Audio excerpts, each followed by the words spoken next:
Hey guys, tonight, let's let the great monuments rest. Let the grand timelines of pharaohs and the dust of forgotten battles settle for a while.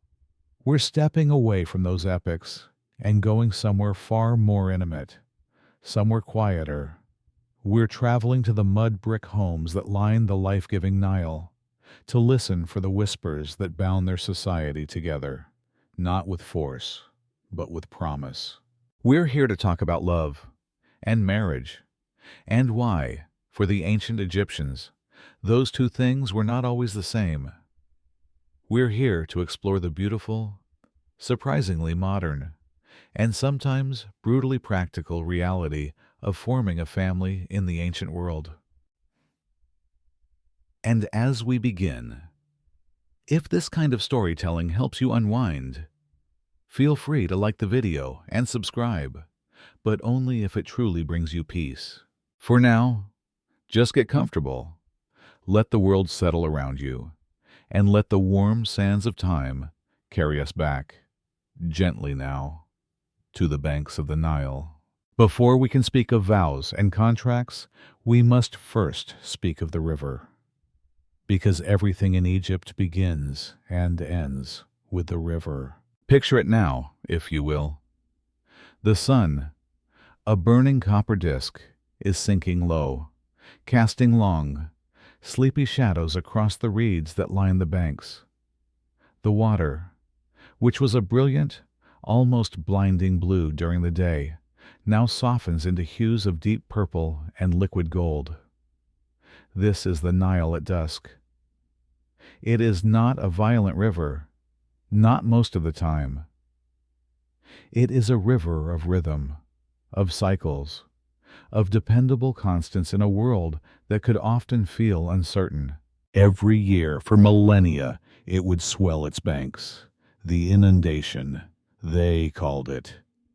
It was a slow, quiet flood. A gentle rising that brought with it the rich, black silt that was the very foundation of their entire civilization. It was life itself, delivered on a quiet tide. And then, just as predictably, the waters would recede, leaving behind a land that was fertile and ready for planting. This pulse, this deep, slow rhythm of flood and field, of dormancy and rebirth, was the metronome to which every single Egyptian life was set. And so it was with family. A marriage, like the fertile land left by the flood, was expected to produce new life. Children were the harvest, ensuring the family name and legacy would continue, just as the green shoots of barley ensured the survival of the village. The cycle of generations of birth and life and death and the profound continuation of a family through its children was a perfect human-scale reflection of the Nile's own eternal rhythm. To the ancient Egyptians, this wasn't just poetry, it was a fundamental truth. A stable family was a small tributary flowing into the great river of a stable society. It all flowed from the patient, powerful, and ever-present Nile. Flowing from this deep-seated need for rhythm and predictability was a concept that was perhaps the single most important idea in the entire Egyptian worldview. It was more than a goddess, though she was that, too. It was a principle, a cosmic force, and a quiet, daily guide for how to live. It was called Ma'at. Ma'at was the embodiment of truth, of justice, of harmony, and of the fundamental, divine order of the universe. Visually, she was often depicted as a serene woman with a single, elegant ostrich feather upon her head. This very feather was the weight against which every soul would be judged in the great halls of the afterlife. Your heart, the vessel of your conscience and your actions, would be placed on one side of a golden scale. To pass into the eternal paradise of the field of reeds, your heart had to balance perfectly against her feather of truth on the other side. To live a good life, a life in Ma'at, was to live in a way that kept your heart light, unburdened by wrongdoing, deceit, and chaos. And this wasn't just a grand concern for the pharaohs and the high priests. Every single person, from the vizier in his palace to the humble farmer in his mud brick home, was expected to live in Ma'at. It was a shared, collective responsibility to help keep the universe in balance. A well-plowed field was a form of Ma'at. An honest business deal was Ma'at. And a stable, peaceful, and productive household was a deeply profound expression of Ma'at. Therefore, a marriage was never just a private arrangement between two people. It was a small-scale model of the cosmos. The husband and wife, working together in harmony, created a tiny island of order in a universe that was always threatened by Isfet, the force of chaos, injustice, and lies. A disruptive marriage, a household filled with constant strife, or the profound betrayal of adultery, was never just a personal failure. It was a crack in the very foundation of cosmic order. It was an act that made the heart heavy, an offense not just against one's partner, but against Ma'at herself. So how do we know these things? How can we, thousands of years later, begin to understand something as private as a marriage? Our knowledge doesn't come from a single, clear source. It comes to us in fragments, like whispers caught on the dry desert wind. We are, in essence, peering through a dusty veil, piecing together a complex story from three very different kinds of clues that the ancient Egyptians left behind for us. First, and most famously, we have their art. We have the serene, beautiful paintings that adorn the cool, silent walls of their tombs. Here, in this sacred space, everything is perfect. A husband and wife are depicted forever young, forever elegant, often holding hands or in a gentle embrace as they face eternity together. Their children are clean and well-behaved, standing dutifully by their sides. It's a beautiful picture, a comforting one, but we must remember that it isn't ideal. It is how they wanted to be remembered, a perfect family portrait presented to the gods for eternity. It is not necessarily how they always were. Second, we have their poetry. And it is truly stunning. We have scraps of papyrus lovingly inscribed with some of the most passionate, tender, and deeply relatable love poems ever written. They speak of longing, of hearts beating faster at a stolen glance, of a love that makes one feel sick with desire. They are overflowing with genuine, raw, human emotion. But, like the tomb paintings, they capture a single, heightened aspect of love, the dizzying romance, the burning desire, not the quiet day-to-day reality of sharing a small home and raising a family. And then we have the third clue, and in many ways, it is the most revealing of all. We have the paperwork. We have the legal documents, the marriage contracts that read more like business deals, the court records detailing property disputes, and the simple, starkly blunt divorce statements. These texts are not romantic. They are not idealized. They speak of property, of annual payments of grain and oil, of who gets the cooking pots when the household dissolves. It's in the space between these three things, the perfect art, the passionate poetry, and the practical paperwork, that we can begin to find the quiet truth of what marriage was really like. So, with this context in our minds, the patient rhythm of the Nile, the cosmic balance of Ma'at, and the fragmented nature of our evidence, we arrive at the core truth that we must accept before we can go any further. For the ancient Egyptians, marriage was not the grand finale of a romantic fairy tale. It was very rarely something you did simply because you had found the one and couldn't imagine your life without them. That may sound cold or unfeeling to our modern ears, but to them, it was simple, practical reality. The primary purpose of marriage was to create a new household, an independent economic and social unit that contributed to the stability of the community. In fact, one of their main words for marriage, hemet, was also simply the word for wife. To be married was to have a wife. To have a wife was to establish a pere house. It was the formal transition into full adulthood, a necessary and expected step for both men and women to fulfill their designated roles in the order of society. The man became the provider and protector, the public face of the family. The woman became the nebet per, the mistress of the house, a powerful and deeply respected role in its own right. Love was not absent from this equation. The Egyptians were certainly not strangers to it, as their beautiful poetry so vividly proves.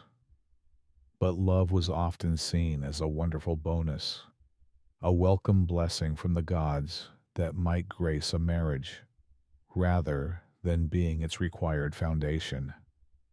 It was something that could blossom and grow in the fertile soil of a well-run, stable partnership. But the partnership, the practical, functional household, always came first. And so, with that crucial understanding in place, our story can truly begin. We can now step across the threshold of these ancient homes and look at the real mechanics of it all. We can explore how a partner was chosen, what promises were made, and what happened, sometimes brutally, when those promises were broken. So, let us begin at what feels like the logical beginning. How did two people in ancient Egypt actually get married? The very first thing we must do is gently set aside our modern, and often romanticized ideas of a wedding day. You must try to erase the image of a grand ceremony taking place in a solemn temple, presided over by a priest chanting holy scripture. Erase the concept of sacred vows exchanged before the gods, or a legally binding certificate, stamped and filed away in a dusty government office. For the vast majority of Egyptians living along the Nile, none of this existed. The act of getting married was an affair of stunning simplicity, an event rooted not in religion or state law, but in social declaration. In its most basic form, it was a change of address. The process typically began once a young man, having likely reached an agreement with the family of his chosen partner, had established a home of his own. This was the crucial first step. He had to prove that he could provide. Once his house, his was ready, the wedding itself could take place. And it consisted of one simple, public action. The woman would gather her personal belongings, the collection of goods her family had provided for her, which might include linens, a mirror, some furniture, and cooking pots, and she would move from her father's house into the house of her new husband. This move was often done in a small procession. You can picture it in the quiet light of the afternoon, a young woman, perhaps only 13 or 14 years old, walking through the dusty village streets, accompanied by her mother, her sisters, her friends. They would carry her things, her dowry, for all to see. This wasn't for show in a boastful sense. It was a clear and public announcement. It said to the entire community, without ambiguity, this woman is no longer of her father's house. She is now the Nebet pair, the mistress of this new house. A new family has begun today. Once she crossed the threshold of her new home, they were, for all intents and purposes, married. There was no priest required to bless the union, no official to record it. The eyes of the community were the only witnesses they needed. Of course, This was almost always followed by a celebration. There would be a feast with family and friends. There would be music, dancing, and plenty of beer and rejoicing. But it is essential to see this party for what it truly was. It was not a sacred wedding reception. It was, in essence, a housewarming party. They were not celebrating a holy sacrament. They were celebrating the successful establishment of a new, functional, and hopefully productive household in their community. This naturally brings us to a question that can often feel uncomfortable from our modern point of view. How old were this new husband and wife, embarking on a life together? The answer, particularly for the young women, can be quite jarring to our sensibilities. A girl in ancient Egypt was generally considered ready for marriage as soon as she was physically capable of bearing children. This means that marriage often took place very shortly after her first menstruation. We are talking about girls who were, by our standards today, still very much children 12, 13, or perhaps 14 years old. It was at this tender age that she would be expected to leave her childhood home and take on the complex and demanding role of the mistress of a new one. The groom, on the other hand, was typically a few years older. A young man might marry in his late teens or early 20s, perhaps somewhere between the ages of 16 and 20, and there was a stark and deeply practical logic to this age difference, a logic born from the fundamental realities of their world. For the girl, the reasoning was almost entirely biological. In an era where life expectancy was significantly shorter than it is today, and where infant mortality was tragically high, a woman's fertility was her most vital asset to the continuation of the family line. Marrying her as soon as she was able was a way to maximize her potential childbearing years. It gave the new family the best possible statistical chance of producing enough surviving children, especially sons, who were needed to carry on the family name, inherit the property, and, crucially, to perform the necessary funerary rites for the parents so they could thrive in the afterlife. It was a biological and social imperative. For the young man, the reasoning was purely economic. Before he could take a wife, he had to prove he could support her and the children they were expected to have. He needed to have finished his apprenticeship in a trade learning to be a stonemason, a scribe, or a potter, or be old enough and skilled enough to effectively manage his portion of the family's farmland. He had to be an established economic entity before he could create a new family entity. He would wait, working and learning, until he could establish that household. That was the absolute prerequisite for any marriage. This system was not born from a lack of sentiment, but from a clear-eyed, pragmatic understanding of what it truly took for a family, and by extension, the entire community, to survive and endure. This brings another quiet question hanging in the air. Did these very young people have any say in the matter at all? Was a 14-year-old girl simply told one day that she would be leaving her home to marry a young man she had perhaps never even met? Or was there room for choice, for attraction, for some semblance of what we might call love? The answer, like so much in ancient Egypt, seems to be a gentle blend of cold practicality and warm human emotion. We must first make a distinction. For the highest echelons of society, for the pharaoh and the powerful nobles of the court, marriages were often strictly political tools. They were alliances, pure and simple, designed to consolidate power or secure treaties with foreign lands.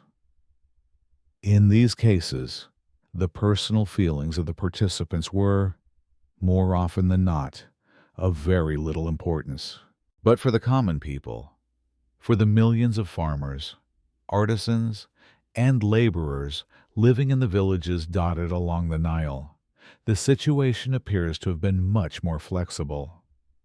It was not the rigid, unbending system of arrangement that we might imagine, nor was it the completely free, romantic choice of the modern world. It existed in a nuanced space somewhere in between. The parents, particularly the fathers of the potential bride and groom, certainly had the final word. Their primary concerns were, as we've already seen, deeply practical. They would assess a potential match with a clear and rational eye. Is this young man a hard worker? Does he come from a respectable family? Can he reliably provide for a wife and the children who will follow? And for the girl, is she healthy? Does she seem capable and well suited to the vital role of Nebet, per the mistress of the house? These were the foundational qualifications. And yet, the wishes of the young people themselves were not always ignored. That vast and beautiful collection of Egyptian love poetry we have speaks volumes about this.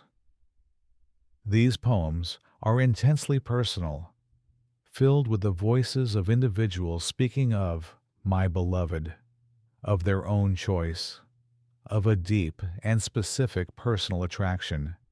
They do not speak of a partner chosen for them by their parents. This tells us that romantic love, and the act of choosing a person to set one's heart on, was a very real and powerful ideal within their culture. So we can imagine a far more likely scenario. A young man might see a young woman at a local festival, or perhaps working with her family by the riverbank. He would feel an attraction, a stirring of the heart. He would then go to his own family, who in turn would make formal, respectful inquiries with her family. If both sets of parents agreed that the match was sensible and practical, and if the young people themselves were agreeable to the union, then it would proceed. It was a guided choice, a decision rooted in practicality, but one that was hopefully blessed with the warmth of genuine affection. The ideal marriage, it seems, was one that satisfied the parents' need for stability and the children's hope for companionship.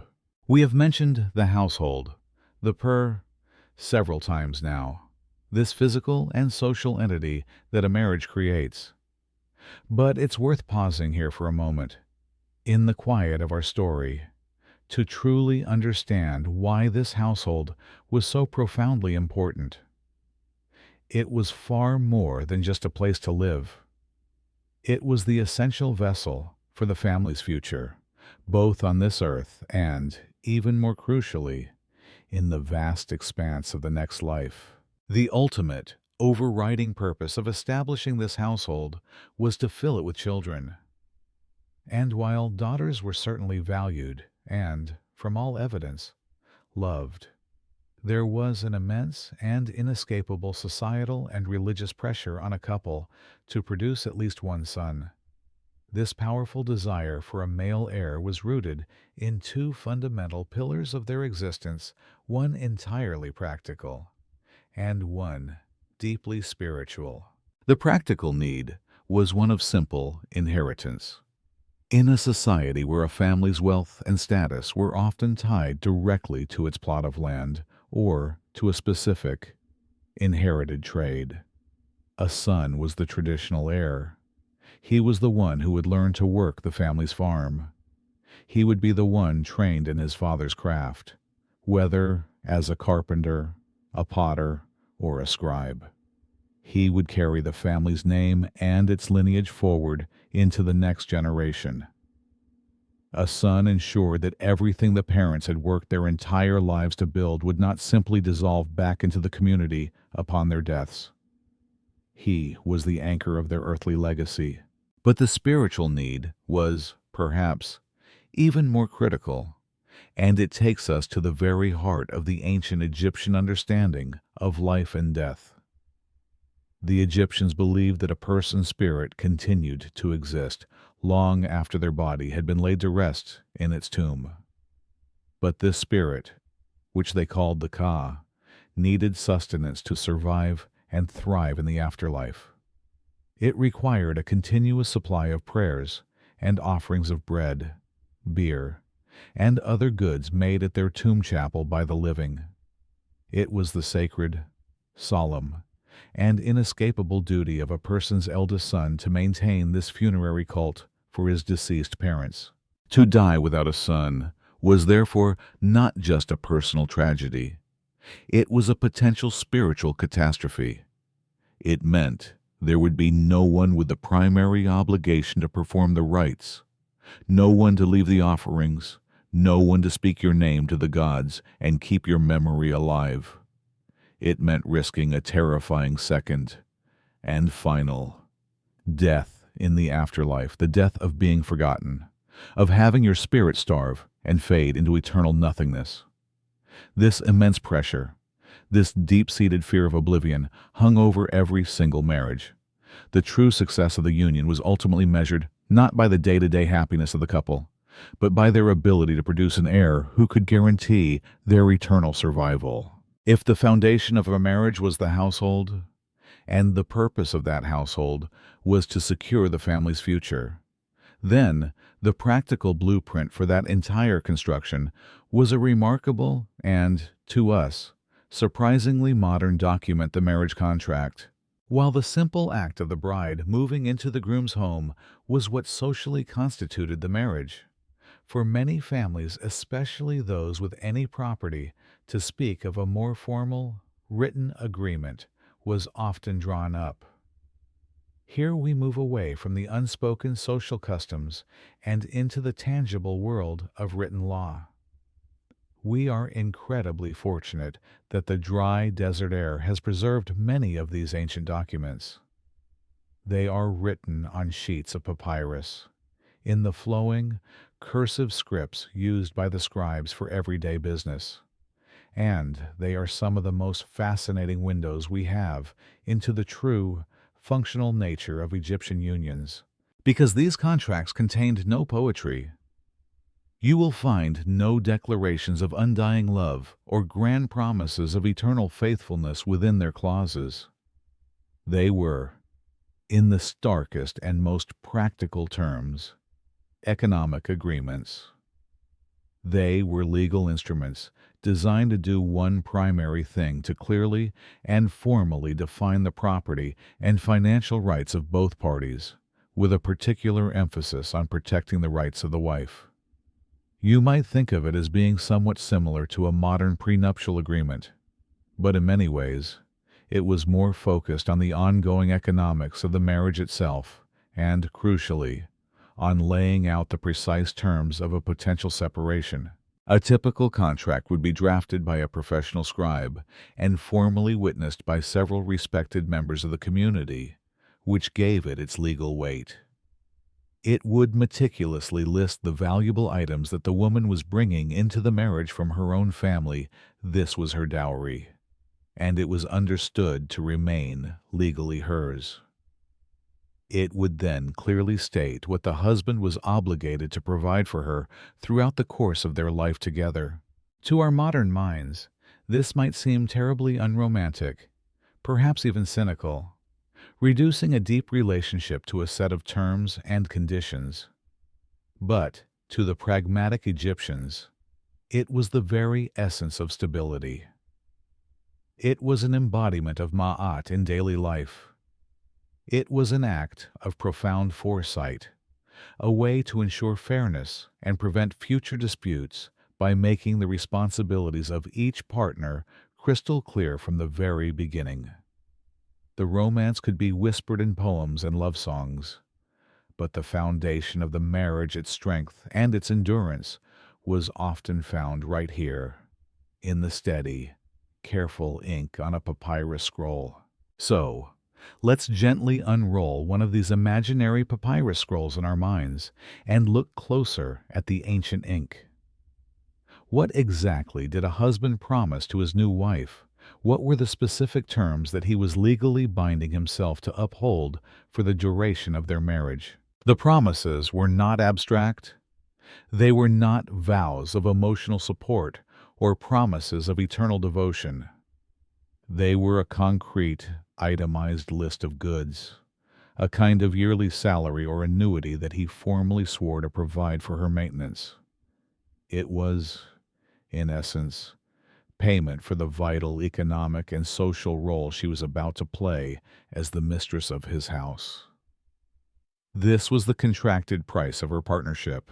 The core of this provision was always, first and foremost, sustenance. The contract would specify a precise amount of grain, usually barley or emmer wheat, that she was to receive over the course of a year. This wasn't just a vague promise to put food on the table. It was her guaranteed personal share, ensuring that she would not go hungry, regardless of other circumstances. Following the grain, there would often be a specified quantity of oils and fats. These were absolutely essential for cooking, for lighting the home with small clay lamps after the sun went down, and for use as vital moisturizers and cosmetics in the hot, dry Egyptian climate. Beyond basic food, the contract would often guarantee clothing, or at least the means to acquire it. It might specify a certain number of new linen tunics per year, or, perhaps more commonly, it would list a fixed amount of money, often measured in a weight of silver or copper known as a deben, that was designated as her personal allowance. Sometimes it was even called her sandal money. This was a budget that was legally hers to manage for her own needs, be it for clothing, cosmetics, or other personal items. And these were not suggestions or hopeful goals. This was a legally enforceable list of deliverables. By putting his name or mark on this document, the husband was agreeing that if he failed to provide these exact things, his wife had formal, legal recourse. She could take him before the local council of elders, the Kenbet, and demand what was contractually owed to her. This single fact dramatically changes our understanding of the power dynamic within an Egyptian marriage. The wife was not merely a dependent, living entirely at the mercy of her husband's generosity. She was a partner in a legal contract, a person with defined, written rights to sustenance and support. In a world where the lives of women were often precarious, this simple piece of papyrus was her shield. It was a promise, not of romance, but of survival. The marriage contract, however, was not just a one-way document listing a husband's obligations. It also served another, equally vital purpose. It recorded and protected the wife's own personal property. And this is perhaps one of the most surprisingly modern and quietly powerful aspects of Egyptian marriage law. When a woman married, her family would typically provide her with a range of goods to help her establish the new household. We often call this a dowry, but it's important to distinguish it from the idea of a bride price paid to the groom's family. This was not a payment for the bride. It was a gift given directly to the daughter herself for her own use and security. These items would often be meticulously listed in the marriage contract. The list might include practical things like wooden stools and storage chests, a supply of fine linens and clothing, perhaps a precious bronze or copper hand mirror, and various cooking pots and utensils. For wealthier families, the dowry might be far more substantial, even including a personal servant or a small income-generating plot of land. And here is the crucial, almost brutally practical point: this property remained legally hers. Always. It did not merge with her husband's assets upon marriage. He might sit on the stools, she would cook with the pots, but he never, ever legally owned them. The law viewed her as a distinct and separate economic entity. The marriage was a partnership, not a complete fusion of assets where the woman's legal identity was absorbed into her husband's. She walked into the marriage as a property owner, and she remained a property owner throughout. The implications of this were profound. It meant that an Egyptian wife was never a penniless dependent, relying solely on her husband's goodwill. She had her own economic stake in the household, a tangible value that was recognized and respected by the entire community. But its true power lay in its protection. In the all too common event of a divorce, she was legally entitled to take all of it back. Everything on that list was hers to pack up and leave with. This provided her with an incredible safety net, a way to survive and potentially start over if the marriage failed. While many other ancient societies saw a woman's property fall under the complete and total control of her husband. In Egypt, the law built a quiet, strong firewall around her assets, giving her a degree of financial independence that was truly remarkable for the ancient world. This legal framework, which so carefully protected the wife's property and guaranteed her support, was so central to the Egyptian idea of a stable marriage that it evolved over time into even more specific and powerful forms. Later in Egyptian history, particularly in what we call the late period, a type of contract known as a sen, which translates roughly to an annuity contract, became more common. And it reveals the business-like nature of marriage in even starker detail. These were less about a simple list of goods to be provided, and more like a secured financial plan for the wife's entire life. But perhaps the most brutally practical and powerful clause that was often included in these marriage agreements was the divorce penalty. This clause was a powerful financial deterrent, a punishment designed to make a husband think very, very carefully before he decided to end a marriage. The contract would often state that if the husband chose to divorce his wife for any reason or for no reason at all, he was obligated to do two things. First, as we already know, he had to return every single item of her original dowry, completely intact. But second, and this was the real sting, he often had to pay her a hefty penalty fine on top of that. This fine could be a very significant sum of money or goods, sometimes calculated as a huge portion, even up to 1/3 of all the property and wealth that the couple had acquired together during their marriage. It was, in modern business terms, a mandatory and very expensive severance package. Pause for a moment to consider the power of that clause. It made divorcing one's wife a deeply serious and financially painful decision. A man couldn't simply discard his wife in a moment of anger, or when he grew tired of her, or, for a younger woman, without facing a significant and potentially ruinous economic blow. It forced a level of long-term consideration and stability into the relationship that fleeting affection alone might not have been able to guarantee. It ensured that the wife, who had invested her life, her labor, and her childbearing years into the household, would not walk away empty-handed from the wealth that they had built together. This is the ancient Egyptian concept of marriage at its most practical. It was a partnership, and the law ensured that the dissolution of that partnership had clear, and often costly, consequences. The wife was not just a romantic partner, she was a protected shareholder in the joint enterprise of the family. The contract was her shareholder agreement, and the divorce penalty clause ensured that if the managing partner decided to dissolve the business, she was guaranteed a fair and substantial buyout.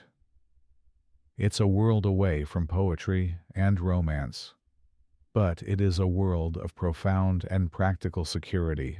This entire framework of protective contracts and detailed property rights was only possible because it rested upon a much broader and more fundamental legal principle in ancient Egypt, one that is, perhaps, the most astonishing and radical aspect of their entire society.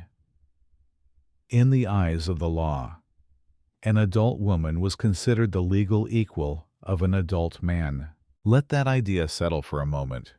as it runs counter to so much of what we assume about the ancient world.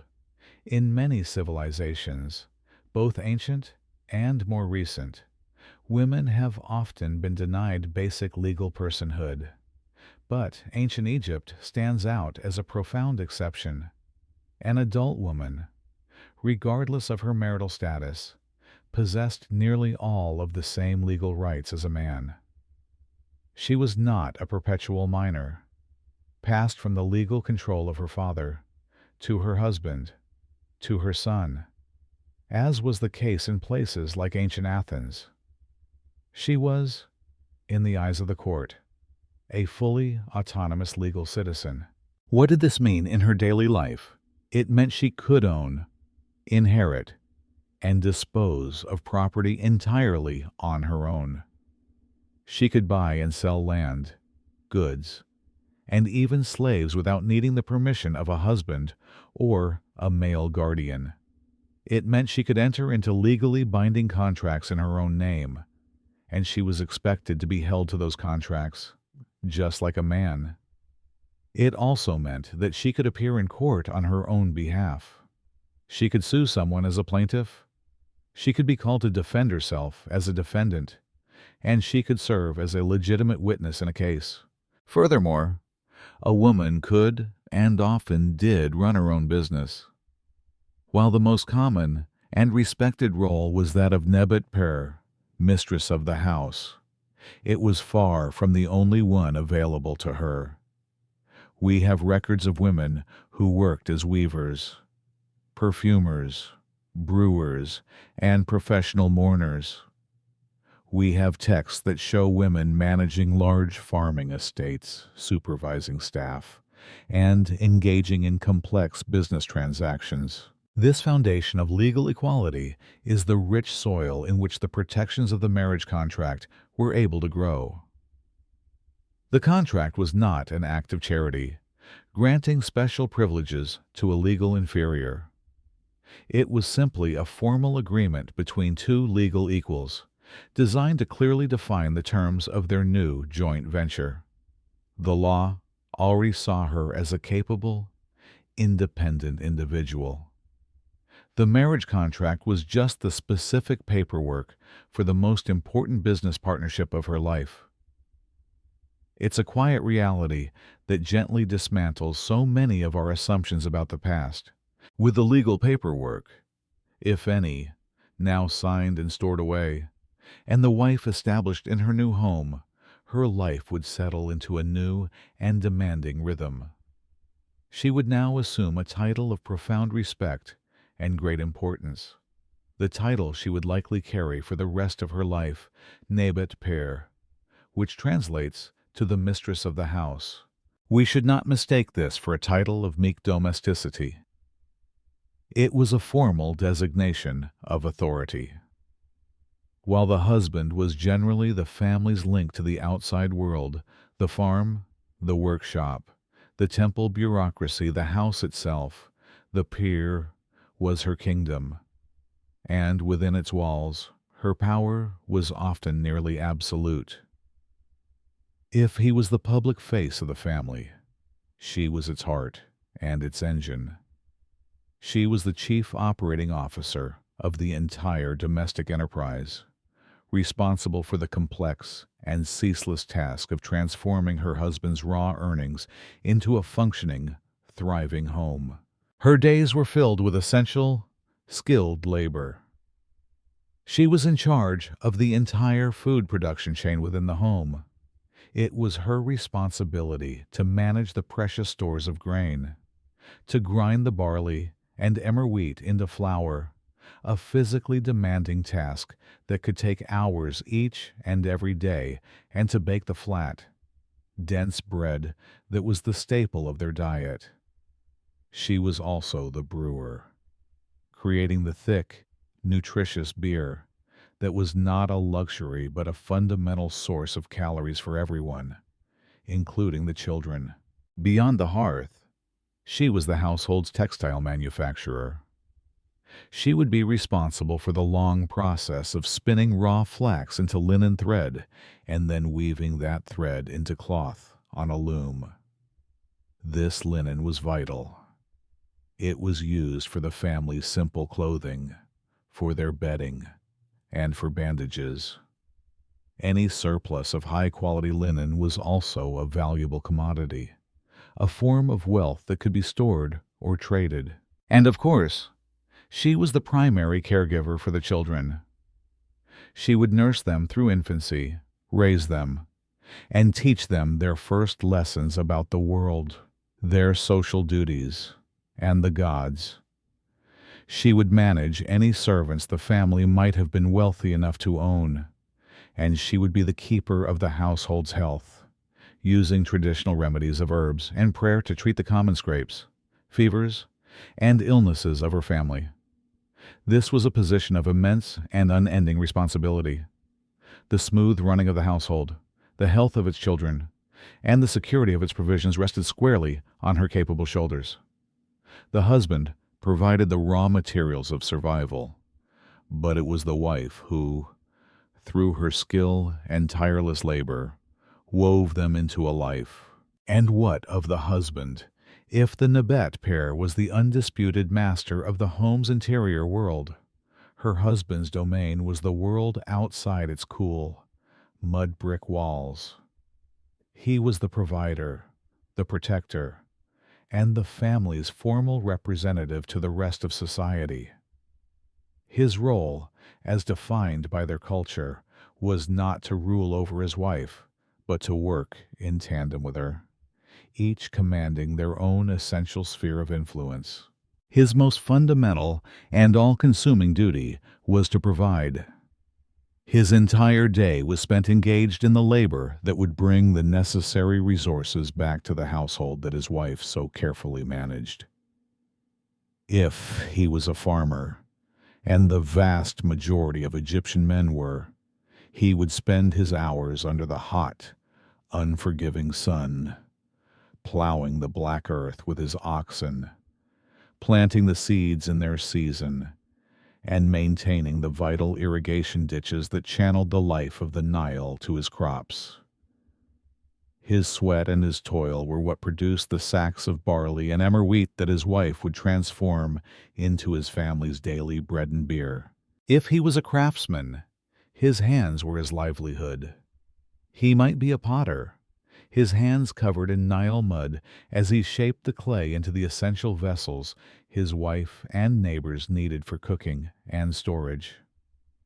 He could be a stonemason, working in a dusty quarry or on a colossal temple project, earning his wage in rations of grain, oil, and cloth.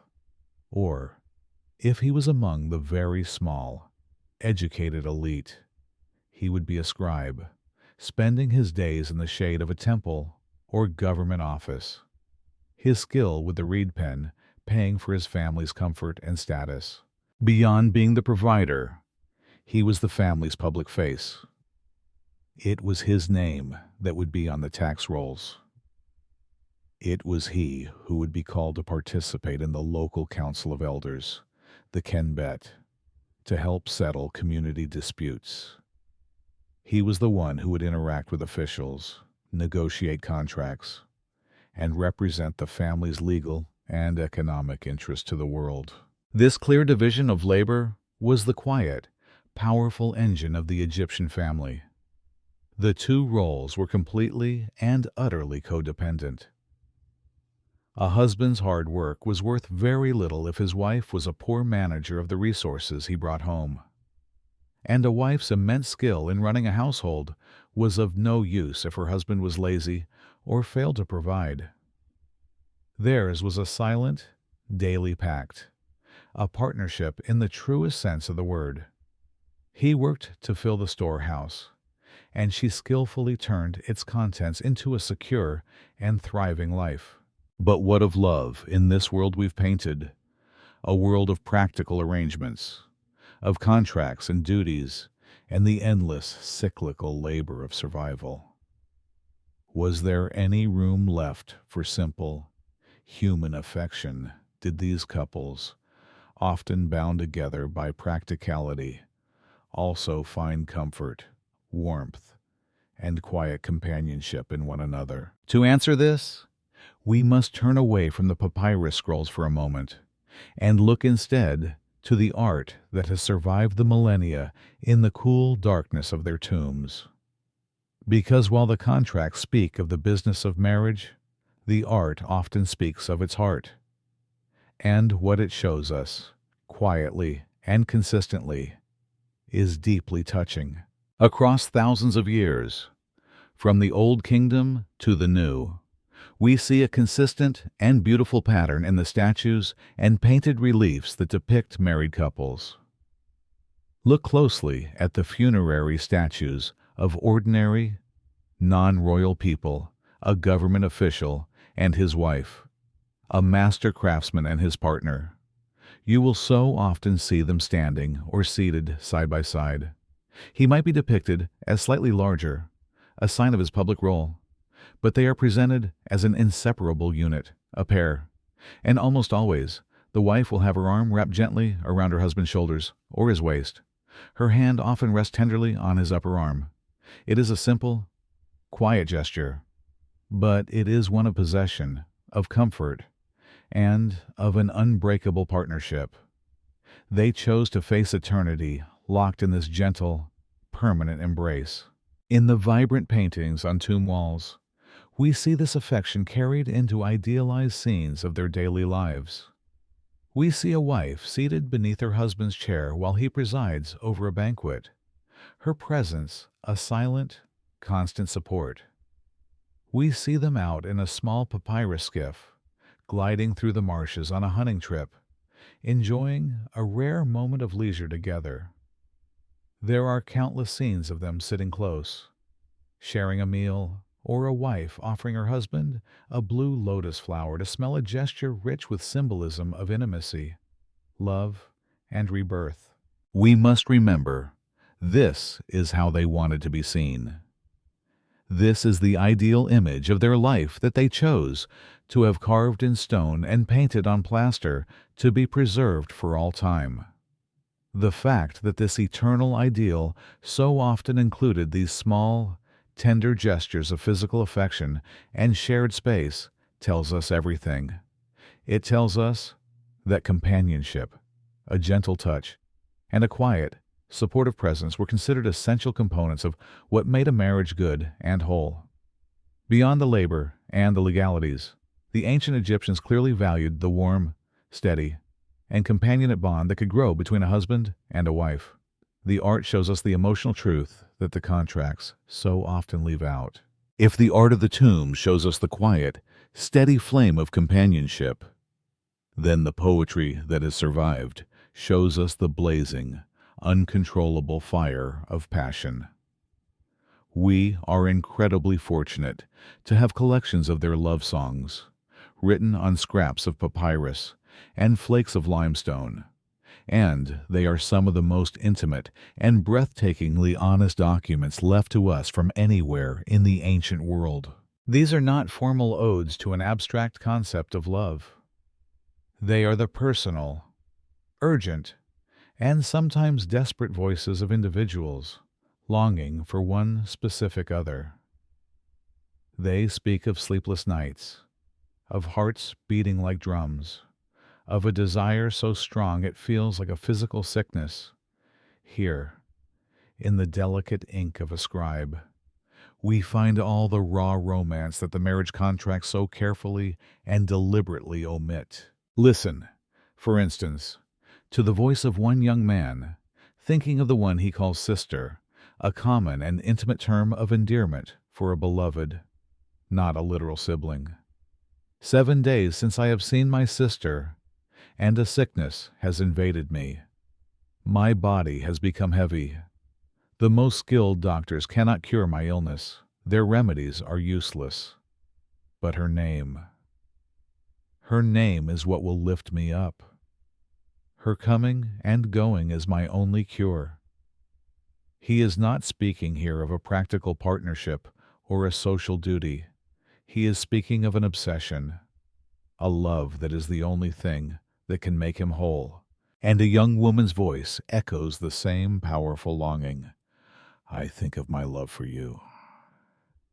My heart stands still inside me.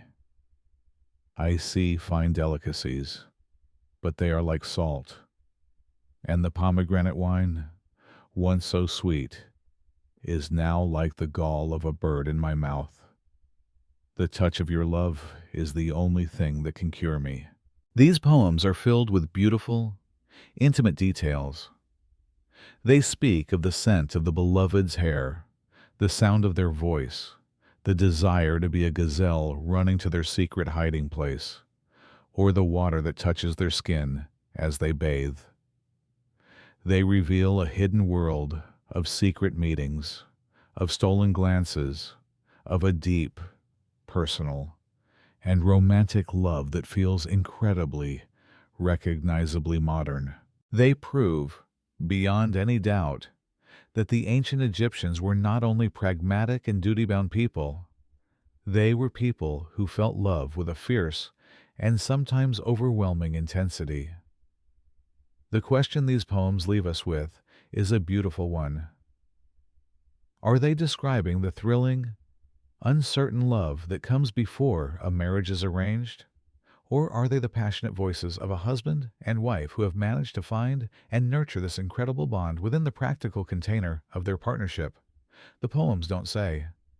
They simply exist, a timeless testament to the fact that alongside the contracts and the duties, the Egyptian heart was also a home for a love that was wild, passionate, and deeply human. The art and the poetry give us a beautiful glimpse into the emotional bonds of a couple. But both their art and their lives were ultimately aimed toward a single, overriding purpose: having children. In the ancient Egyptian worldview, a childless marriage was a deep tragedy, and a house filled with the sounds of children was seen as the ultimate blessing, a clear sign of favor from the gods. Tomb paintings are filled with tender, loving images of parents holding their young children on their laps, ruffling their hair, or teaching them games. Children, without question, were adored. But this deep and genuine desire for children was constantly shadowed by the heavy presence of danger and grief. And here, we touch upon one of the most brutal and heartbreaking realities of daily life in the ancient world. The first great burden was the terrifyingly high rate of infant mortality. For every charming portrait of a healthy child painted on a tomb wall, there were the unrecorded, private tragedies of infants who did not survive their first weeks, months, or years. Common childhood illnesses that we now easily cure were then a death sentence. Infections were rampant. A family might have 8 or 10 children in the desperate hope that perhaps 3 or 4 would survive to reach adulthood. This wasn't a lack of care.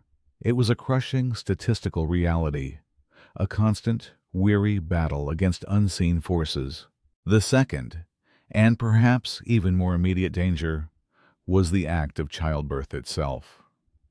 For an Egyptian woman, every single pregnancy was a life-threatening ordeal. With no modern understanding of germs, no antibiotics, and no access to surgical intervention like a cesarean section, the process was fraught with peril. A difficult or obstructed labor, a postpartum hemorrhage, or a subsequent infection was very often a death sentence for the mother. Women would surround themselves with protective magic. They would wear amulets of the fierce but benevolent hippopotamus goddess, Taweret, the great protector of mothers and children. They would pray for her help. But the gods were not always listening. Childbirth was, without question, one of the leading causes of death for young women. So we must try to hold this difficult paradox in our minds. The very act that was seen as a woman's greatest achievement and the ultimate fulfillment of her marriage was simultaneously one of the greatest and most immediate threats to her own existence. The profound joy of bringing a new life into the world was inseparable from the very real fear of her own death. The sound of children's laughter in an Egyptian courtyard was a beautiful and precious thing, but it was a joy often won through immense personal risk, and so often tempered by the quiet memory of the brothers and sisters who were not there to laugh alongside them. We have painted a picture of a partnership, one of complementary duties, shared goals, and even, at times, deep and genuine affection. But when we turn to the matter of faithfulness and sexuality, the delicate balance of that partnership is suddenly and severely broken. Here, we must enter the darkest part of our story and confront the stark and unforgiving double standard that lay at the very heart of every Egyptian marriage. For a husband, the concept of fidelity was, for all intents and purposes, quite flexible, especially if he was a man of wealth and status. A married man was generally free to have sexual relationships with other women, provided that those other women were not themselves married to another free man. He could take on secondary wives or concubines, who would have a lesser status than his main wife. He could have relations with the female servants or slaves within his own household. This was not considered adultery on his part. It did not threaten the legal standing of his primary wife or, most importantly, the legitimacy of her children. The children born from his union with his principal wife, the Nebet Per, the mistress of the house, were his sole legal heirs. Any children he might have with other women would have a much lower status, if they were recognized at all. This sexual freedom for men was seen almost as a right of their station, a way for powerful men to display their wealth and sire more children without ever disrupting the primary, legitimate line of inheritance. For the wife, however, the rules were absolute and ironclad. Her fidelity was not negotiable. Her sexuality was considered the exclusive property of her husband, a sacred vessel for the sole purpose of creating his legitimate heirs. There was no tolerance, legally or socially, for any deviation from this path of absolute faithfulness. This glaring double standard was not random. It was rooted in the very core of their social structure, which was the absolute certainty of paternity. A husband had to know, without a single shadow of a doubt, that the children born by his principal wife were biologically his own. They were the ones who would inherit his property, his trade, and his name. They were the ones who would be obligated to perform the sacred funerary rites to ensure his eternal survival. A wife's infidelity threw this entire vital system into chaos. It wasn't just a personal betrayal. It was a fundamental threat to the family's lineage, the husband's legacy on earth, and his very existence in the afterlife. It was a profound disruption of Ma'at, and it is this double standard that serves as the gateway to the true brutality of the system. A husband's indiscretions were a private matter of little consequence to the state, but a wife's indiscretion was seen as a crime against the entire social and spiritual order, and the punishments for it were designed to be terrifying. So, what was adultery in the eyes of the ancient Egyptians? For a man, the definition was very narrow. The crime was committed only if he had a sexual relationship with another man's wife. Any other affair on his part was not legally considered adultery. For a woman, however, the definition was brutally simple and absolute. The crime was committed if she had a sexual relationship with any man at all who was not her husband.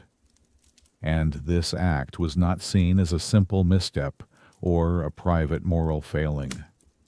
It was viewed as the ultimate betrayal, a crime that struck at the very foundations of their entire world. We have already touched on the critical issue of paternity, the non-negotiable need for a husband to be certain of his heirs. But the perceived crime of a wife's adultery went much deeper and was far more complex than that. In their view, It was a profound crime against property. By engaging in an affair, a wife was, in the cold eyes of the law, allowing the theft of something that legally belonged exclusively to her husband, her reproductive capacity. But even more seriously, she was threatening to introduce a stranger, an illegitimate child, into the direct line of inheritance. This child, who had no biological right to the family's assets, could potentially inherit the property, thus defrauding the legitimate children and the husband's entire bloodline. On a grander scale, it was seen as a crime against social order, a direct assault on Mayat. The family was the fundamental building block of the stable state.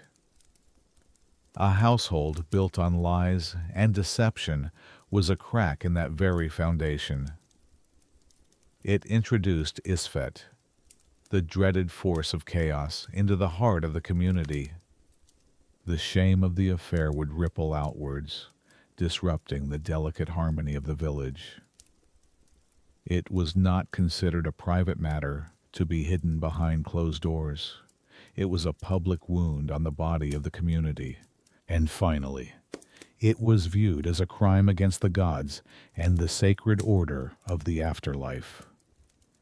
Imagine an illegitimate son, raised as the true heir, taking over the solemn responsibility of the funerary rites for the man he believes to be his father. In the Egyptian mind, these sacred rites would be invalid. The offerings would be meaningless. The prayers would go unheard.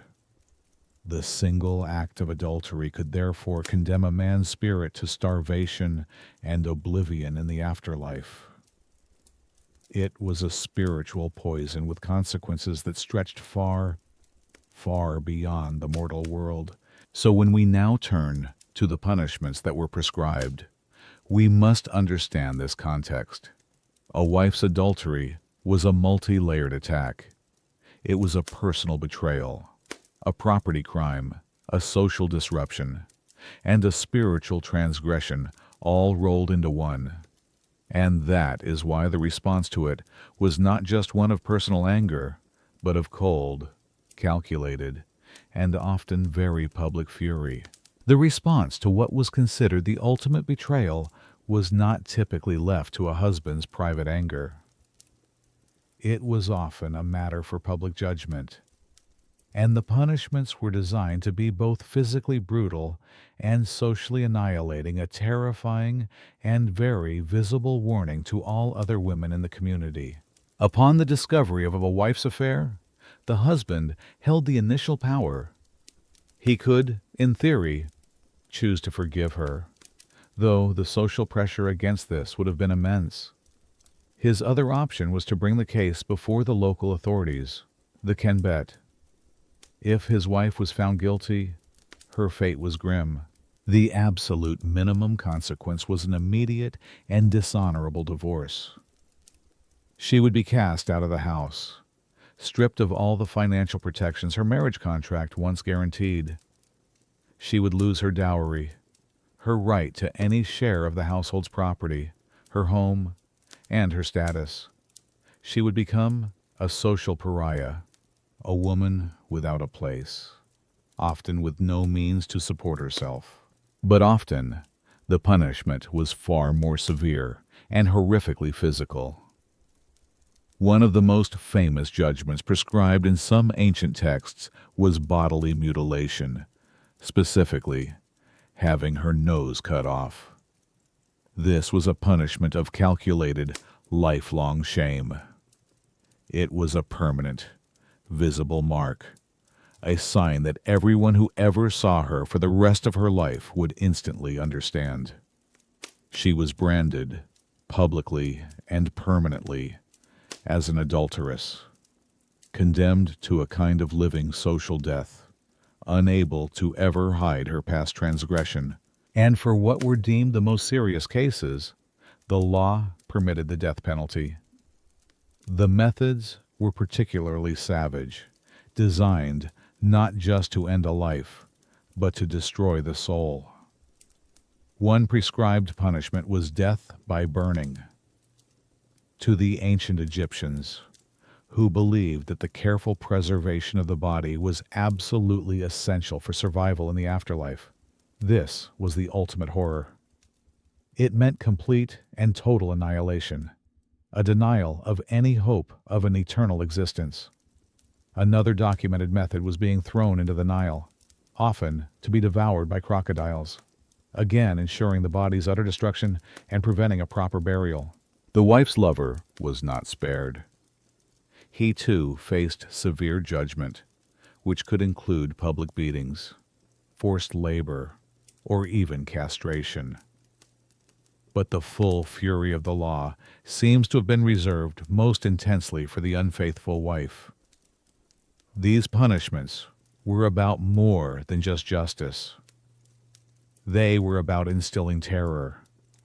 They were a brutal enforcement mechanism, designed to make the potential cost of infidelity so unimaginably high that it would ensure absolute female faithfulness through the most powerful social tool of all, fear. These brutal punishments were not just abstract legal theories confined to dusty papyrus scrolls.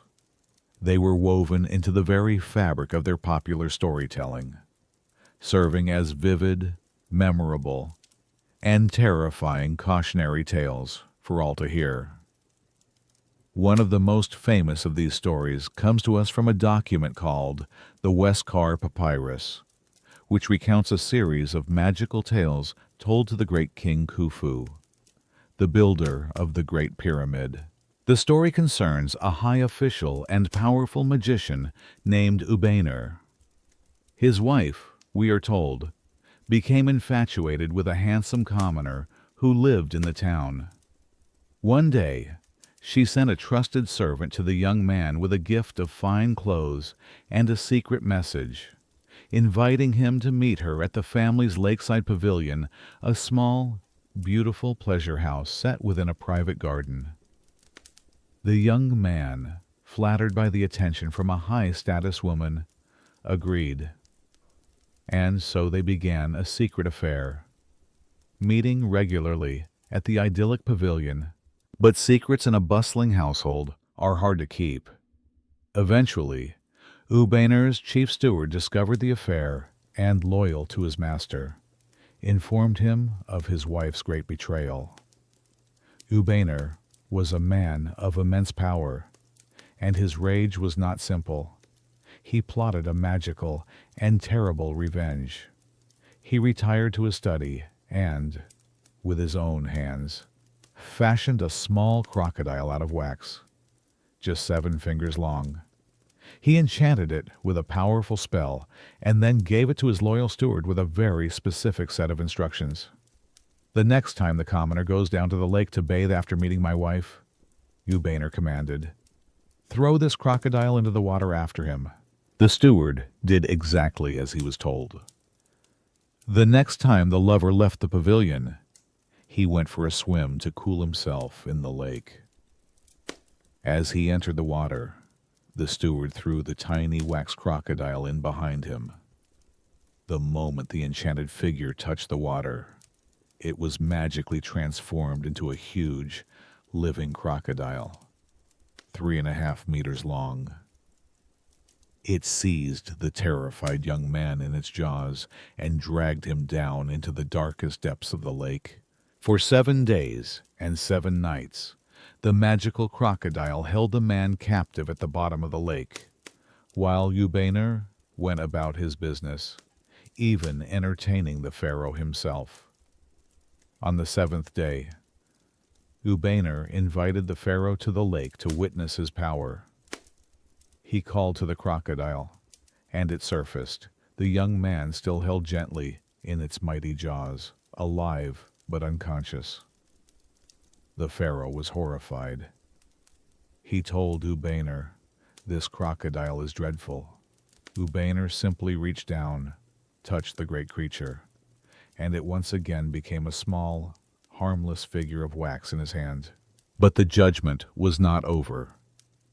The pharaoh, the voice of divine justice on earth, then delivered his verdict on the now exposed lover. "Take what is yours, The Pharaoh commanded the crocodile, and the great beast seized the man one last time and vanished forever into the water. As for the unfaithful wife, the Pharaoh commanded that she be taken to a field north of the palace. There, she was publicly burned to death, and her ashes were scattered into the wind and the Nile, erasing her from existence. This was a story with a clear and chilling moral. A wife's adultery was a disruption of Mayat so profound that it required supernatural intervention to correct. And the rightful punishment, sanctioned by the Pharaoh himself, was complete and utter annihilation.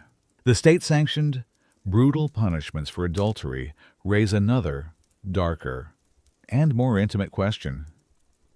If the state could be so violent in public, what about violence within the home itself? Was domestic abuse a common and accepted feature of an Egyptian marriage? This is a very difficult question to answer, primarily because the official historical record is largely quiet on the matter. Unlike adultery, which was a public crime with prescribed punishments, what happened between a husband and wife behind the closed doors of their own pier was often seen as a private affair. There are no explicit laws that have survived that say, a man shall not beat his wife. There are no dramatic court cases of a husband being punished for cruelty. But this silence does not mean it didn't happen. It almost certainly did, as it has in nearly every society throughout history. However, we do have a different kind of evidence that gives us a fascinating glimpse into the Egyptian ideal of how a husband should behave. This evidence comes from what we call wisdom literature texts of advice written by wise old men, like the vizier Ptah-hotep, intended to instruct their sons on how to live a successful, prosperous, and a harmonious life, a life in Ma'at. And in these texts, the advice regarding one's wife is remarkably consistent and clear. The instructions of Ptah-hotep advise a young man, if you are a man of consequence, you should found your household and love your wife at home, as is fitting. Fill her belly and clothe her back, gladden her heart, so long as she lives. She is a fertile field for her lord. Another sage, Annie, warns a man against trying to control his wife too much, advising don't supervise your wife in her own house when you know she is efficient. Recognize her skill, and it will be well with you. The message here is not based on a modern concept of a woman's rights, but on pure pragmatism and the maintenance of harmony. The text repeatedly suggests that being brutal or cruel to one's wife is simply unwise. A man who rules his house with violence is a poor manager, creating chaos instead of the desired order. A wise man understood that he would get more from his wife through kindness and generosity than he ever would through cruelty. Violence was a sign of failure, a disruption of the calm, efficient household that was the goal of every good man. What could a woman do if her husband was abusive? The law might have been silent, but she was not entirely without recourse. Her first line of defense was her own family. Her father and brothers had a vested interest in her well-being and could intervene on her behalf. And she could also, as a last resort, seek a divorce. The relative ease of leaving a marriage provided at least a potential escape route from a life of misery, an escape that women in other ancient cultures did not always have. So while the law may not have protected her from a single blow, it did, at least in theory, offer her a way out of a violent life. Beyond the potential brutalities of law and society, there was another, perhaps more relentless and inescapable danger that was woven into the very fabric of a woman's married life. It was biological. It was unavoidable. And it was a terror she would likely have to face again and again, the profound peril of childbirth. We've already mentioned that childbirth was one of the leading causes of death for young women, but it is worth pausing in our story to truly understand why. In our modern world of sterile hospitals and advanced medical care, it is difficult to fully imagine the scene. An ancient Egyptian birth took place at home, often in a specially prepared room or even a temporary reed shelter built for the occasion. The laboring woman would be attended only by other women, her mother, her sisters, trusted neighbors, and perhaps a local midwife whose knowledge was based on ancient tradition, not on science. There were no painkillers. There were no anesthetics. The full, unmitigated pain of labor had to be endured from beginning to end. The woman would often be encouraged to squat on a pair of decorated clay bricks, known as birthing bricks, using the force of gravity to help with the delivery. But if there were complications, if the baby was in a breech position, if the labor became obstructed, there was almost nothing the midwife could do. There was no possibility of a C-section or other surgical intervention. Such complications were almost always a death sentence for both the mother and the child. With no understanding of germ theory, the risk of infection, both during and after the birth, was immense. Even if the delivery itself was successful, a postpartum infection could easily set in and prove fatal in the following days and weeks. So how did they face this terrifying and recurring ordeal? They turned to magic. The birthing room would be filled with protective amulets. Magical spells would be recited to ward off evil demons who were thought to prey on newborns and their mothers. They would pray fervently to protective deities, especially the fierce but benevolent hippopotamus goddess Taweret and the strange, dwarfish god Bes, who were both seen as powerful guardians of mothers and infants. Magic was their primary form of medicine. This was the great, brutal lottery of a woman's existence. Her highest social calling, the act of creating the heirs her husband and society so desperately wanted, required her to repeatedly walk to the very edge of death, armed with little more than tradition, female companionship, and magic as her shield.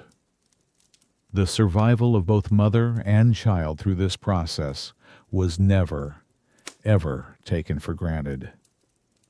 It was seen as a true miracle, a blessing earned through unimaginable pain and immense risk, a testament to the quiet, terrifying bravery of the Nebet-Per, the mistress of the house. After dwelling on such dark and painful subjects as punishment and peril, it may come as a surprise to learn that the ancient Egyptians had a remarkably modern and pragmatic approach to the end of a marriage. For a society that placed so much emphasis on the stability of the family, and that punished infidelity with such terrifying brutality, they were surprisingly accepting of the fact that not all partnerships were meant to last forever. Ending a marriage in ancient Egypt was, in most cases, incredibly simple. There was often no need for lengthy court proceedings, no requirement to formally prove fault, like cruelty or adultery, though those were certainly valid reasons for a separation. Divorce appears to have been relatively common.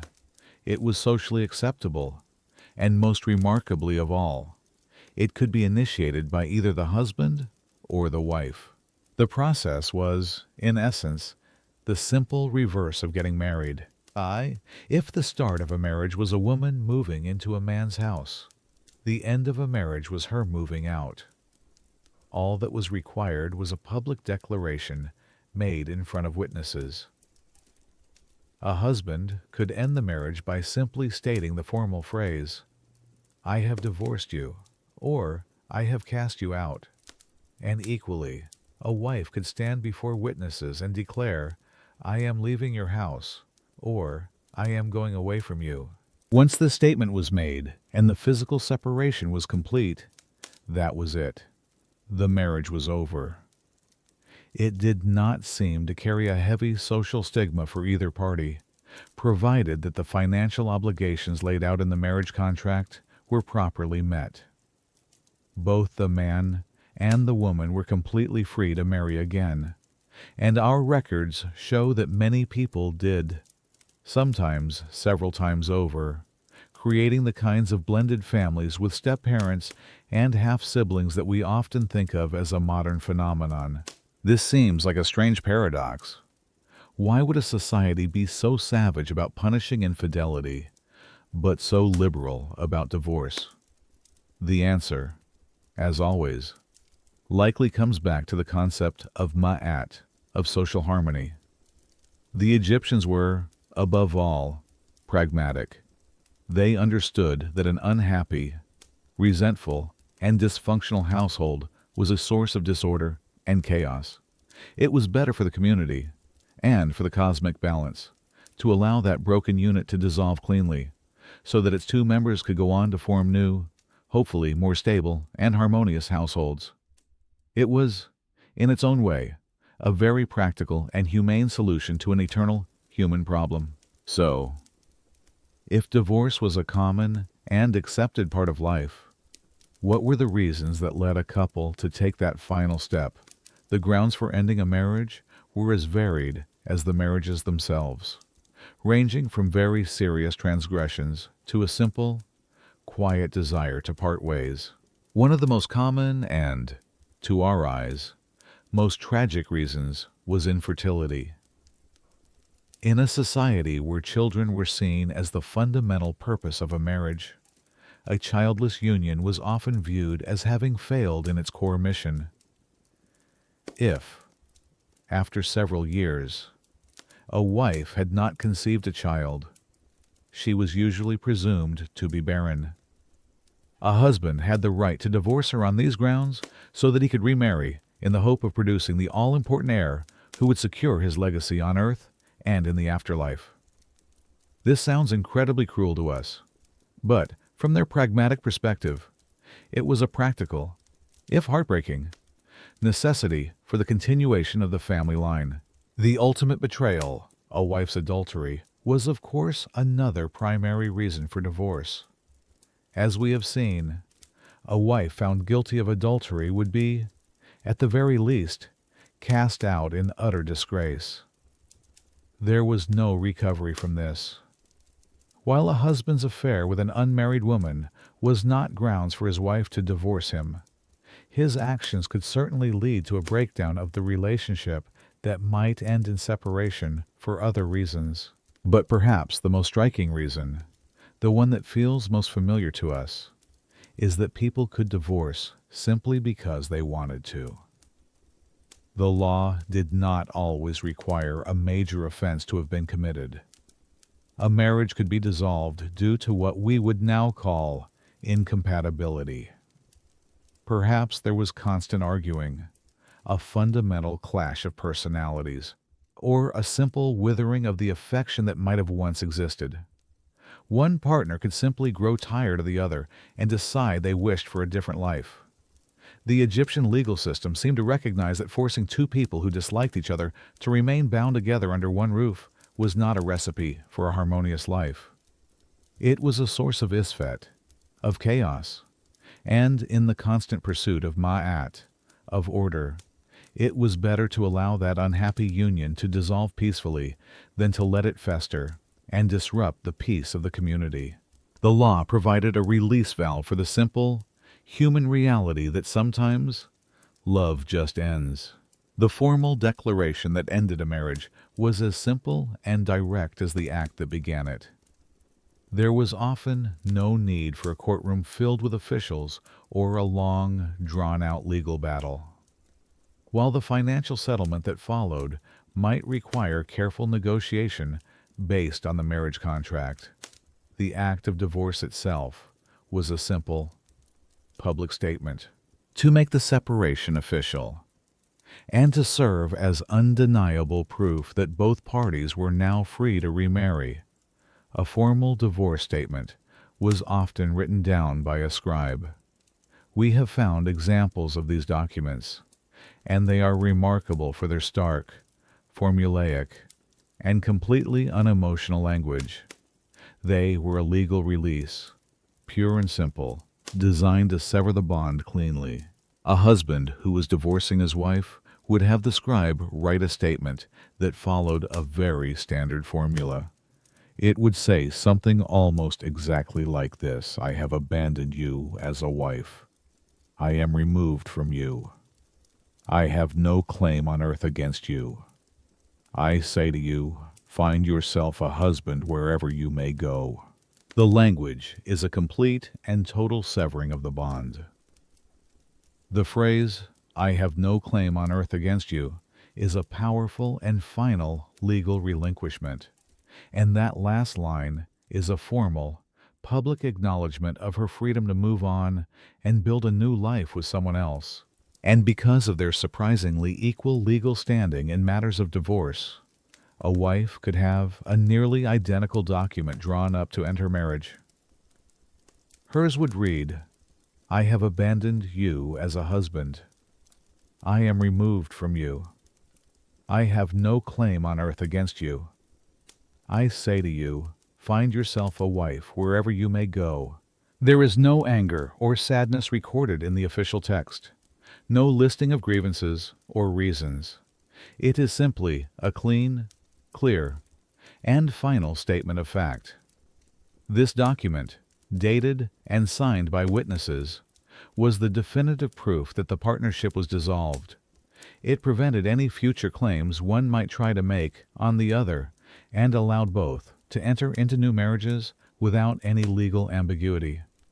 Once again, we see the deep Egyptian preference for order over chaos. The end of a marriage could be painful and messy in private, but the formal process for ending it was designed to be as neat and tidy as possible, allowing life to continue with minimal disruption. That simple, clean declaration of divorce was only the first step.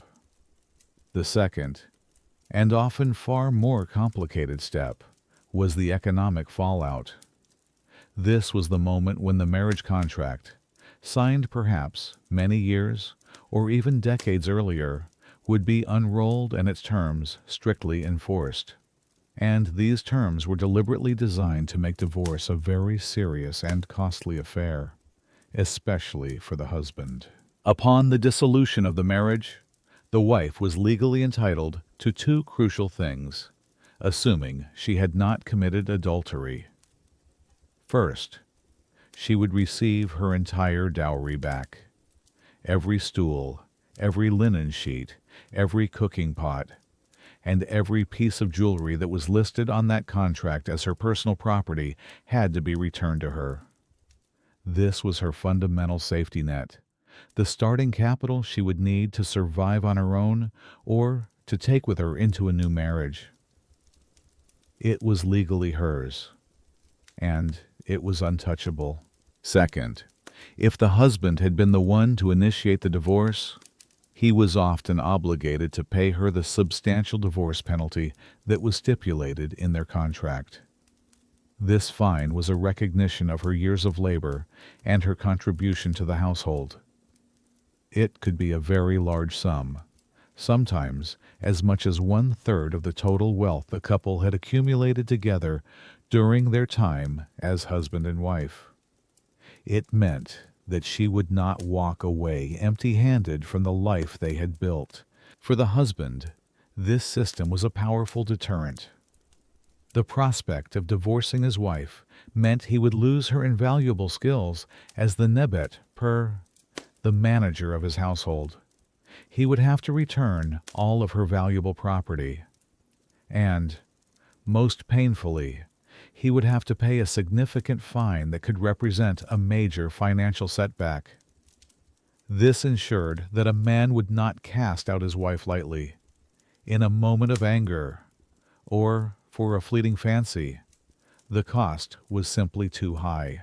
This is the brutal practicality of the Egyptian system working, in this instance, to provide a surprising level of protection for the wife. It gave her financial security and a significant amount of leverage within the marriage. She knew that her husband could not easily get rid of her without facing severe economic consequences. It was another carefully designed mechanism to encourage stability and to ensure that if a separation was truly necessary, it was handled in a way that was, in the eyes of the law, orderly and just. So, what happened to these men and women after the formal divorce was finalized and the property was divided? For most, it was not a descent into a lonely, isolated life. Instead, it was often simply the beginning of a new chapter. Remarriage was common. It was socially acceptable, and it appears to have often happened quite quickly for both parties. A man who had just divorced his wife now had a household without a mistress. He needed a new Nebbit peer to manage his home, to grind his grain, to bake his bread, and to potentially bear him the children he desired. He would almost immediately begin to seek a new wife, and a woman who had just left her husband was often a very viable and sometimes very attractive candidate for a new marriage. She was not a disgraced outcast. She had her original dowry returned to her, and if she had received a divorce settlement, she had additional wealth and property. She was an experienced household manager. There was little to no social stigma attached to being a divorcee that would prevent her from marrying again. The natural and inevitable consequence of this common cycle of divorce and remarriage was the creation of households that look remarkably familiar to us today, blended families. An Egyptian home might easily have consisted of a husband and a wife, the children from the husband's first marriage, the children from the wife's first marriage, and then the new children that the couple went on to have together. It would have been a complex and bustling web of full siblings, half-siblings, and step-parents, all living and growing up together under one roof. This, of course, could create its own set of challenges, particularly when it came to the complex matter of inheritance. Legal documents had to be very precise about which children were entitled to inherit which streams of property, but it points to a society that was remarkably fluid and resilient in its definition of what constituted a family. The neat, simple, nuclear family that we see in the perfect, idealized tomb paintings was just that, an ideal.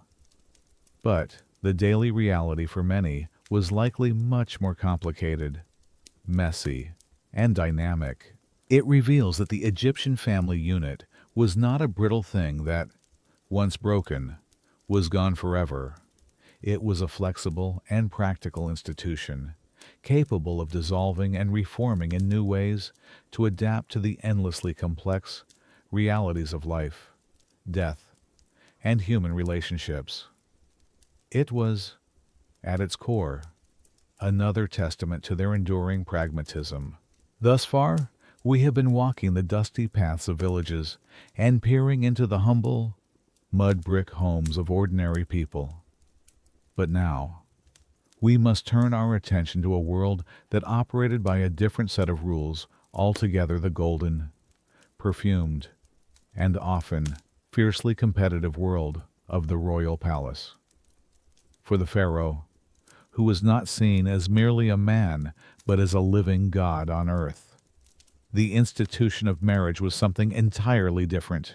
While the average Egyptian man had only one wife at a time, primarily for economic reasons, the pharaoh was expected to be polygamous. He maintained a vast royal household, often called the royal harem, though it was much more than the salacious image that word might conjure in our minds. The royal harem was a powerful political and economic institution in its own right. It was often a sprawling, self-contained complex that housed not only the king's many wives and his numerous concubines, but also his children, his female relatives like his mother and his sisters, and all of their attendants, officials, and staff. The pharaoh took many wives for two key strategic reasons. The first, and most critical, was the absolute necessity of securing a male heir. In a world with such tragically high rates of infant and child mortality, the stability of the entire nation rested on the king producing a healthy son to succeed him. By having children with many different wives, the pharaoh drastically increased the statistical probability that at least one viable male heir would survive to adulthood.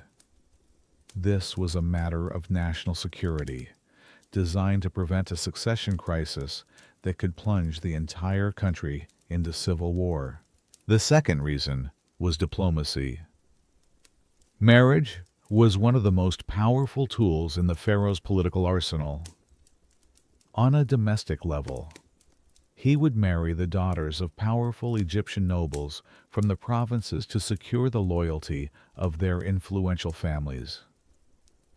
And on the international stage, he would engage in diplomatic marriages, taking the daughters of foreign kings from the Hittite Empire, from Babylonia, from the kingdom of Mitanni as his wives. These foreign princesses were living, breathing symbols of peace treaties, binding two powerful nations together through the sacred and personal link of marriage. To be one of these minor wives was to live a life of immense luxury and privilege, but also one of intense, veiled competition. The harem was a world of intrigue, where different factions would constantly vie for the king's favor, each wife hoping that it would be her own son who might be chosen as the next Horus on the throne. And within this complex constellation of powerful women, one star always shone the brightest, holding a rank and a power far, far above all the others, the great royal wife. The title of Great Royal Wife, or Tahemet Nesu, Werit in the ancient Egyptian language, was the highest honor and the most powerful formal position a woman could ever hope to achieve in the kingdom. She was not just one wife among many. She was the principal consort, the queen, the female counterpart to the living god on the throne. While the pharaoh had many wives, he had only one great royal wife at a time. This was a unique and sacred office.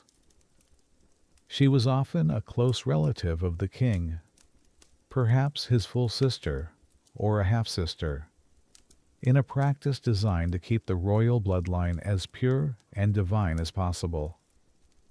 Their union was seen as far more than a marriage. It was a cosmic partnership. Together, the king and his great royal wife represented a divine duality on earth, their harmony reflecting the balance of the universe and ensuring the continuation of Ma'at. Her role extended far beyond the palace walls and into the most sacred spheres of Egyptian life. She held immense religious authority.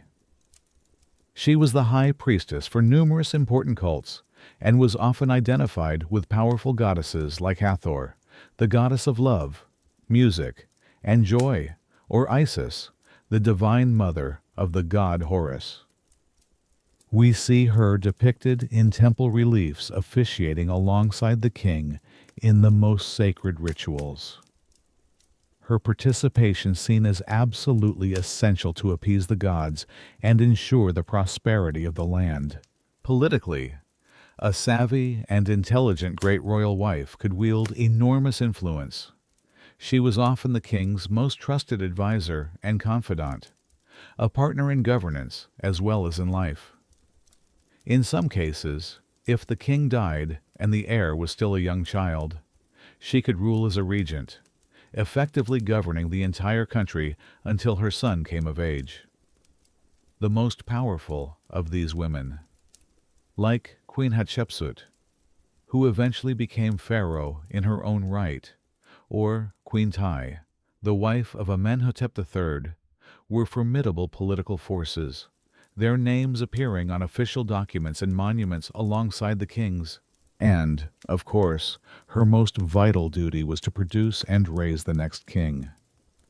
The son of the great royal wife was almost always the designated heir, the crown prince. This fact alone gave her unparalleled power and prestige within the competitive world of the royal harem. While other, lesser wives might give the king many sons, it was her son who was destined to wear the double crown of Egypt. She was, in the grandest sense, the mother of the nation's future. This powerful desire to maintain the purity of the royal bloodline led to a practice that, to our modern sensibilities, is one of the most unsettling and alien aspects of ancient Egyptian culture: royal incest. While marriage between close relatives was a strict taboo for the common people, for the pharaoh, it was often seen as a sacred duty to marry his own sister, or, in some cases, even his own daughter. This was not done out of a lack of other options or, as far as we can tell, out of a perverse desire. It was a decision rooted in the deepest and most fundamental theology of their kingship. The royal family believed they were not truly human, but were living gods on earth. They looked to their own mythology for guidance, and in their great stories of creation, the gods themselves intermarried. The great god of kingship, Osiris, had married his sister, the goddess Isis, and from their perfect divine union came the rightful heir, the god Horus. For the king to marry his sister was to perfectly emulate the gods, to reinforce his own divinity, and to ensure that his heir was born from the purest possible divine essence. To marry an outsider, even a high-ranking noble woman, would be to dilute the sacred blood of the gods with mortal blood. This practice was followed for centuries. Pharaohs from many different dynasties took their sisters as their great royal wives. And in some cases, like the famous Ramesses the Great, they even elevated their own daughters to the status of wife after their mothers had passed away. But this religious pursuit of divine purity had brutal, inescapable, earthly consequences. From a modern, scientific understanding, we know that generations of inbreeding have a devastating effect on a closed gene pool. It concentrates harmful recessive genes, leading to a host of congenital diseases, physical deformities, and weakened immune systems. And the royal mummies of Egypt are a silent, tragic testament to this very fact. The most famous example is the boy king, Tutankhamun. We now know from genetic analysis of his mummy that his parents were almost certainly brother and sister, the pharaoh Akhenaten and his unnamed sister. And King Tut paid a terrible price for their union. He suffered from a clubfoot so severe he could not walk unaided. He likely had a cleft palate. He had a degenerative bone disease that would have caused him chronic pain. His immune system was likely compromised, making him susceptible to infection. The brutality of royal incest was not one of malice, but of inescapable genetics. It was a slow, creeping decay that afflicted the most powerful family in the land, a sacred tradition whose tragic, physical cost was paid by their own children. Not all royal marriages, however, seem to have been based solely on cold, dynastic duty. In the entire 3,000-year history of Egypt, one royal couple stands out for the revolutionary and deeply intimate way they chose to portray their love and their family, the so-called heretic king, Akhenaten, and his beautiful great royal wife, Nefertiti.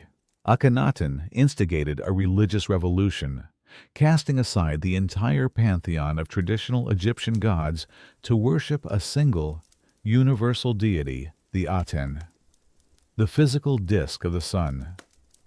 And the art that was created during his reign is unlike anything else in Egyptian history. It is fluid, strangely naturalistic, and deeply emotional. And at the very heart of this new art style is the royal family itself. In countless reliefs and sculptures from this period, Akhenaten and Nefertiti are not shown as stiff, remote, divine figures. They are shown as a loving husband and wife, and as doting parents to their 6 daughters. We see them in a chariot, leaning in for a kiss. We see Nefertiti sitting on Akhenaten's lap. Most famously, we see them in what appear to be relaxed, private moments with their children.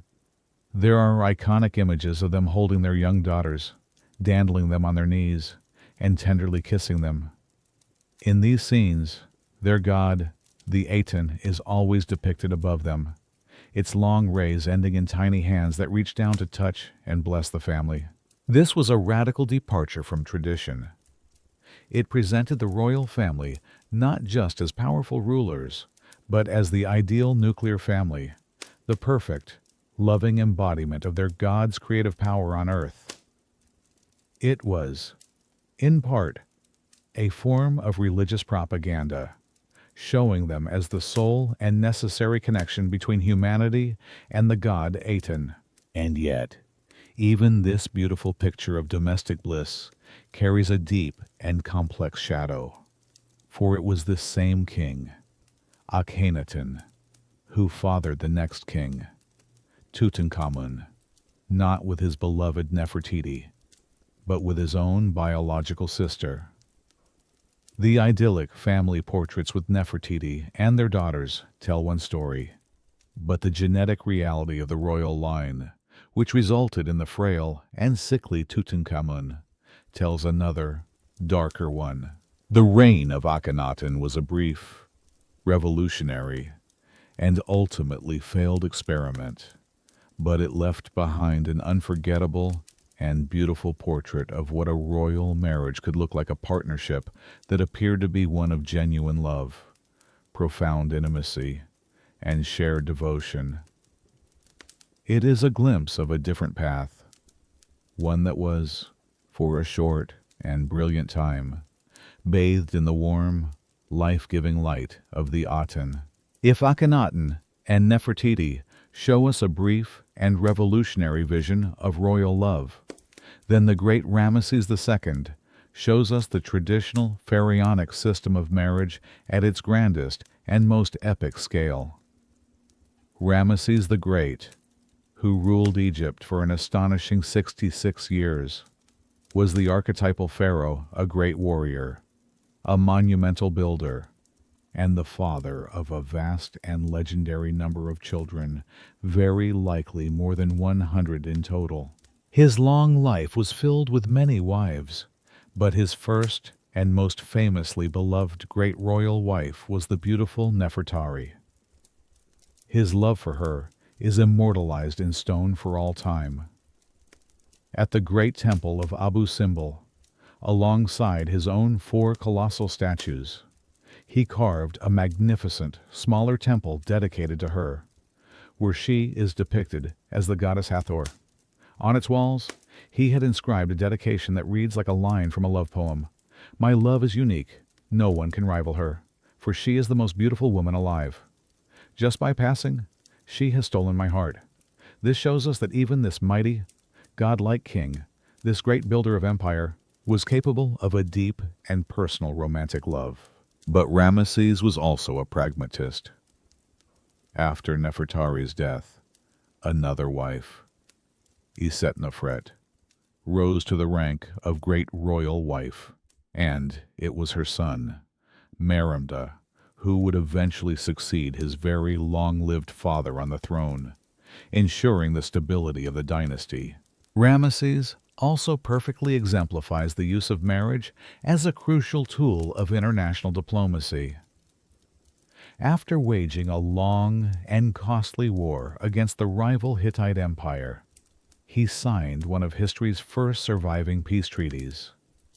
And to seal this monumental agreement, he married a Hittite princess. A great stone monument, the marriage stela, was carved to commemorate her long journey to Egypt and her arrival, where she was given the Egyptian name Ma-Neferure. This was not a marriage of love, but of pure power politics. She was a living symbol of peace between two of the world's greatest empires, and, following the strange tradition of his ancestors, in his later years, Ramesses also married several of his own daughters, elevating them to the rank of great royal wife, likely to fill the ceremonial role and to further concentrate the divine blood of his lineage in his single, epic reign. Ramesses II embodies all the complex facets of royal marriage, the profound and genuine love for a principal wife, the practical need for heirs from multiple partners, the use of diplomatic marriage to secure the state, and the strange religious practice of royal incest. He is the complete and total case study of a pharaoh's life and loves. We have spent a long time now in the world of the living, with all of its contracts, its duties, its passions, and its pains. But to truly understand the ultimate goal of an Egyptian marriage, we must take one final step with them, across the great and silent threshold of death, and into their stunning vision of eternity. Because for the ancient Egyptians, a marriage was not truly until death do us part. The ultimate goal, the deepest hope, was for it to last forever. After a person died, and their soul successfully passed the great judgment in the Hall of Two Truths, their heart weighed against the single feather of Ma'at, they were granted entry into paradise. The Egyptian paradise was not a distant, abstract heaven of clouds and angels.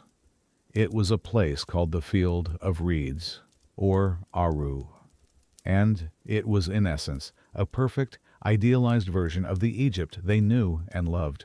It was a tangible, beautiful land of lush fields, where the harvests were always bountiful, where the sun always shone gently, and where the Nile flowed in predictable, life-giving currents.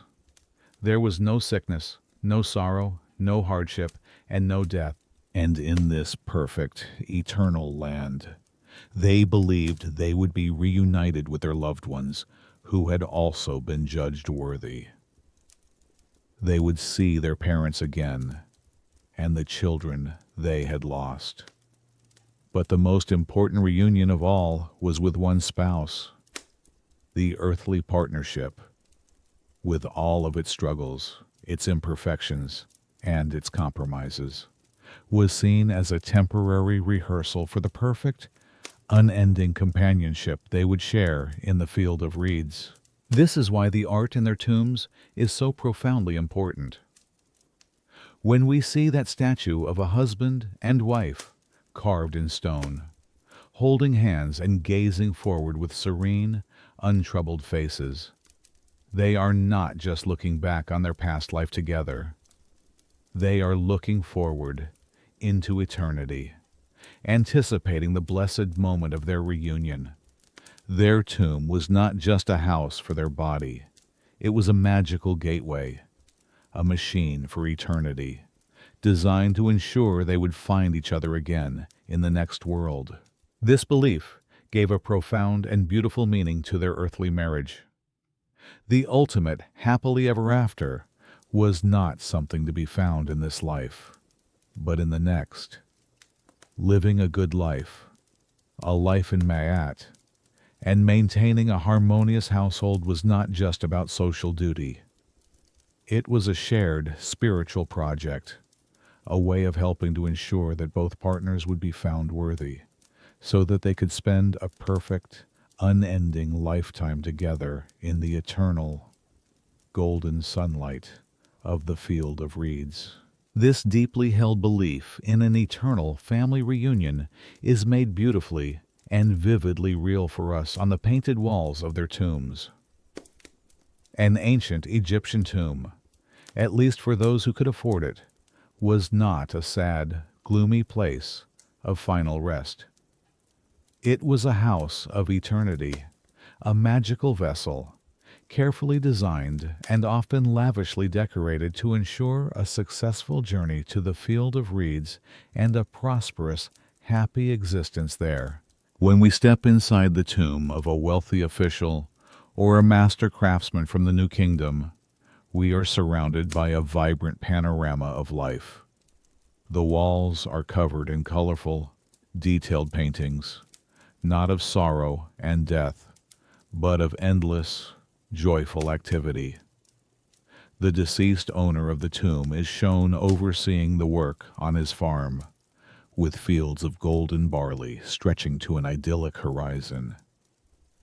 He is shown hunting birds in the lush Papatris marshes, or relaxing at a grand banquet, the tables piled high with offerings of food and drink.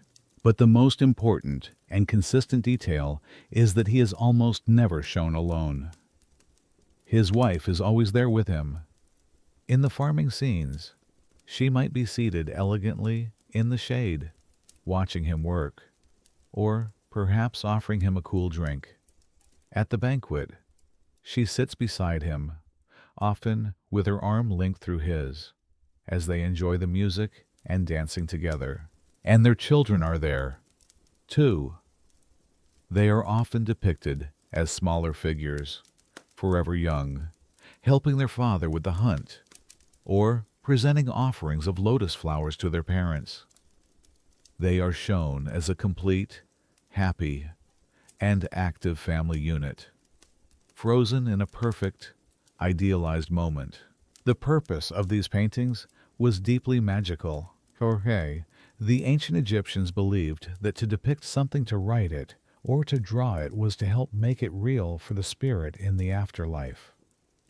By painting these idyllic family scenes on the walls of their eternal house, they were magically guaranteeing that they would be able to live out these perfect moments together, forever. It was a way of writing their own happily ever after into the very fabric of eternity.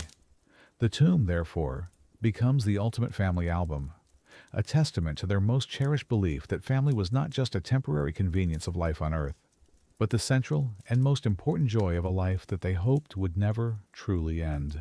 The connection between the living and the dead was not just a one-way street of memory and reverence.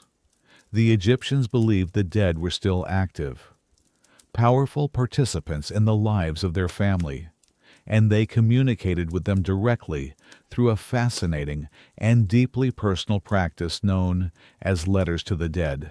These were not sentimental notes of remembrance.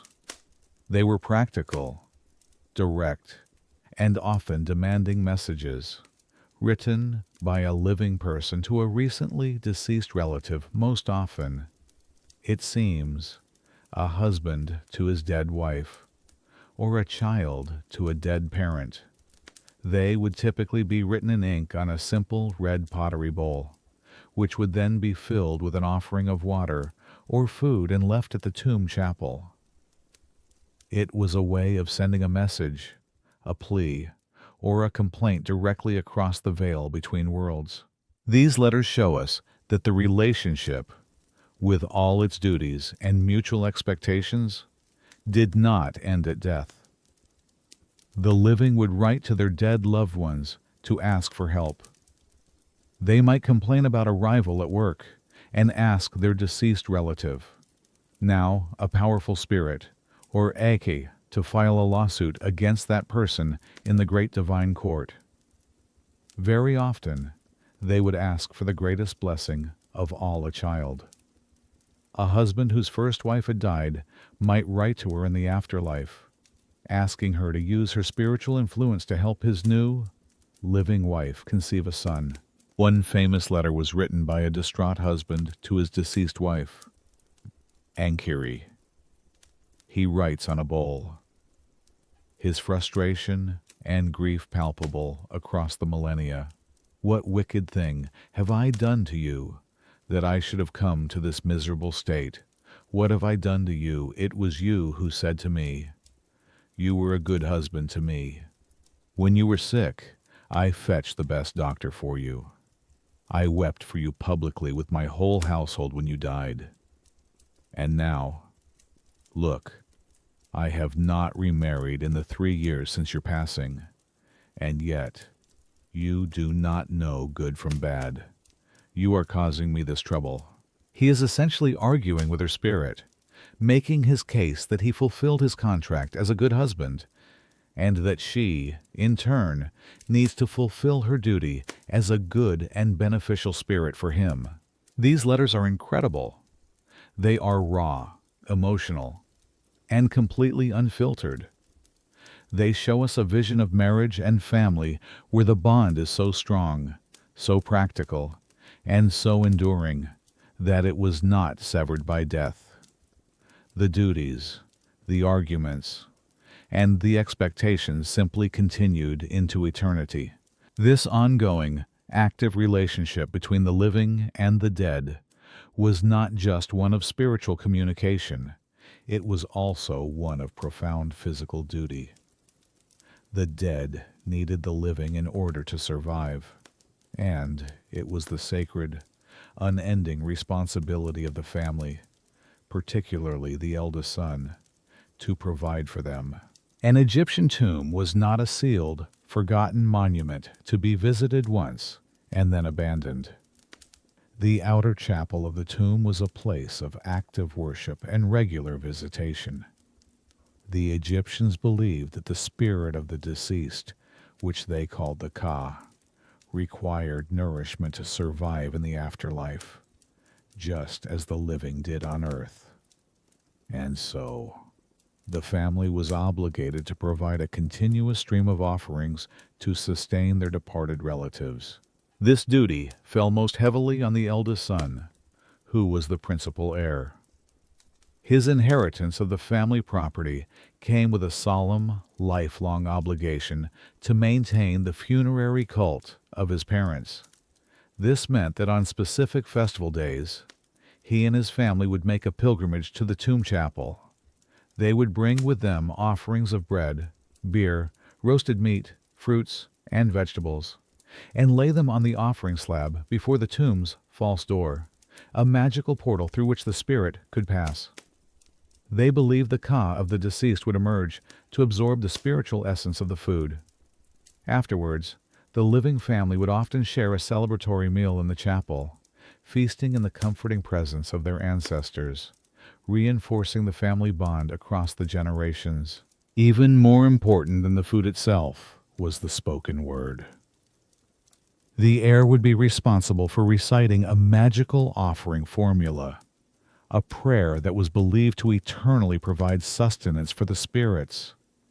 And crucially, he would speak their names. To the Egyptians, to speak a person's name was to make them exist. To have your name remembered and spoken by your descendants was to live forever. To be forgotten was the true second death, the ultimate oblivion. For the wealthiest families, this duty was so critical that they would endow their tomb with its own plot of land and hire a professional Ka priest whose entire job was to perform these daily rites in perpetuity, ensuring the ancestors were never hungry or neglected. This was the final, enduring obligation of the Egyptian family. The marriage contract governed this life, but this sacred duty of provision governed the next. It was a son's ultimate act of piety, repaying his parents for the gift of life by ensuring their own survival after death. This was the great cycle of reciprocity that held their entire society and their vision of eternity together. And so, we come to the end of our long journey through the life cycle of an ancient Egyptian marriage. We have seen how it began with the simple, practical act of a woman moving into a man's home. We have unrolled the stark and sometimes brutally honest. Marriage contracts. We have walked through the daily lives of the husband and wife, with their separate but equally essential duties. We have felt the heat of their passion in their poetry, and the chill of their justice in the punishments for betrayal. And finally, we have followed them to the door of the tomb, to their most cherished hope for an eternal life together. What we are left with is a picture of an institution that was, at the same time, deeply pragmatic and profoundly romantic.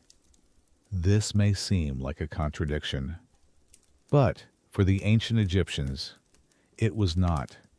The two were fundamentally intertwined. The contracts, the strict property laws, the brutal punishments for infidelity, these were the strong, earthly vessel that they constructed. It was a container built of hard, pragmatic rules, designed to withstand the forces of chaos in the world. And it needed to be strong, because the precious cargo it was designed to protect was the family, the lineage, and the profound hope for a love that could last forever. The ultimate goal of all this earthly structure was not just to create a stable household for a few decades. The ultimate goal was to successfully launch a soul and a partnership into eternity. The most profound expression of love in ancient Egypt was not a whispered poem or a stolen kiss, but the dutiful, lifelong maintenance of a parent's funerary cult by their son. It was this final act that ensured his parents could reunite and live forever in the field of reeds. They built their marriages in much the same way they built their temples and their pyramids. They were constructed upon a solid, unshakable foundation of practical, earthly rules. But their entire purpose was to reach for the heavens. A marriage was a structure intended to house not just a family for a few short years, but to protect a bond that they believed could, and absolutely should, outlast death itself. And so, the main part of our story comes to a gentle close. Let the details settle now, like dust motes catching the last rays of sun in a quiet room. Let's just sit with it for a moment and reflect on what it all might mean. One of the most striking things about ancient Egyptian society is the surprising degree of legal autonomy its women possessed. In a world that was, in so many ways, ancient and patriarchal, we find women owning their own property, inheriting land, running businesses, and initiating divorce. We see a marriage contract that seems less like a chain and more like a shareholder agreement, a document designed to protect the wife's assets and guarantee her support. Was this, then, a surprisingly feminist society? Was this a genuine, ideological empowerment of women? Or was it something else entirely? Was it simply a highly advanced and very logical form of pragmatism? Perhaps the ultimate goal of all these laws was not the empowerment of women as an end in itself, but the preservation of property and the stability of the social order, of Ma'at, by ensuring a wife's property always remained legally hers. The law was also protecting the assets of her birth family, preventing them from being absorbed and lost into another lineage. The easy divorce laws, which gave a woman an escape route from a bad marriage, can also be seen as a tool for maintaining harmony. It was simply more orderly to allow a chaotic household to dissolve than to let it fester and disrupt the community. The entire system, from marriage to inheritance, was designed to produce legitimate heirs and ensure a smooth transfer of property from one generation to the next. When we compare this to a place like ancient Athens, where a woman was a legal minor her entire life, always under the control of a male guardian, the Egyptian system seems radically progressive. But we must also remember the brutal double standard of the adultery laws and the immense pressure to bear sons. A woman's legal rights were many, but her bodily autonomy had very clear limits. Perhaps the truth is that it was both. Perhaps it was a system of pragmatic empowerment. Rights and protections were extended to women, not necessarily from a modern belief in abstract equality, but because the Egyptians had discovered, over thousands of years of civilization, that this was the most stable, most orderly, and most effective way to run a society. The result was a remarkable degree of female autonomy, even if the primary motive was a cold, clear-eyed focus on keeping the great, intricate machine of their civilization running as smoothly as possible. And what of love itself? We have seen what marriage was: a practical and social institution designed for stability and procreation. But where does the complex emotion we call love fit within that structure? The evidence the ancient Egyptians left us seems to show two very different faces of love, existing side by side, one public and one private. The first is a quiet, steady, companionate love. It's the love of a long-term partnership. We see it in the gentle, eternal embrace of the funerary statues and the shared, peaceful activities in the tomb paintings. This is a love built on a foundation of mutual respect, shared duty, and the quiet comfort of a life lived together. It is a love that aligns perfectly with the goals of a stable household and the creation of a family. It is an affection that finds contentment in order and harmony, a perfect expression of Ma'at. But then there is the other face of love, the one we hear in the passionate voices of the love poems. This love is not quiet. It is not calm. It is a wild, intense, and sometimes painful longing. It is a sickness that only the beloved can cure. It is the obsessive desire that keeps one awake at night, a deeply personal and individualistic emotion that seems almost at odds with the communal, pragmatic nature of marriage arrangements. So what is the relationship between these two loves?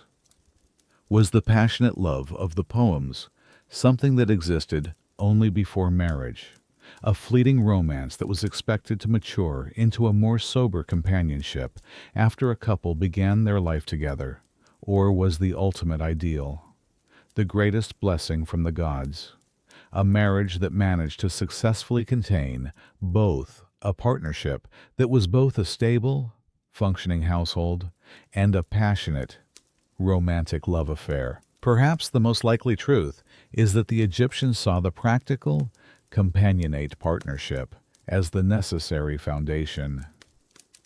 The calm, respectful love was the requirement. The wild, passionate love, however, was a divine bonus.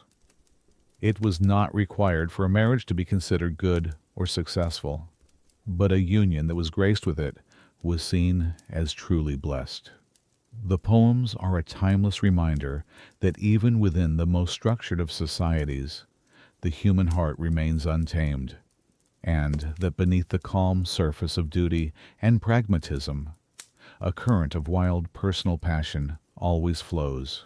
Let us return, for a moment, to that foundational concept we began our story with Ma'at, that guiding principle of truth, balance, justice, and the cosmic order that was the very bedrock of the ancient Egyptian world. Perhaps the best way to understand the seemingly strange and contradictory rules of Egyptian marriage is to see the institution itself as a kind of machine, one designed for the express purpose of creating and maintaining Ma'at on a small, human scale. From this perspective, a marriage was not primarily for the personal happiness or romantic fulfillment of the two individuals involved. It was a sacred duty. A husband and wife, working together in their distinct and complementary roles, created a tiny island of predictable order in a universe that was always threatened by the forces of Isfet, or chaos. A well-run household, where resources were managed efficiently and children were raised properly, was a direct contribution to the total sum of goodness and stability in the cosmos.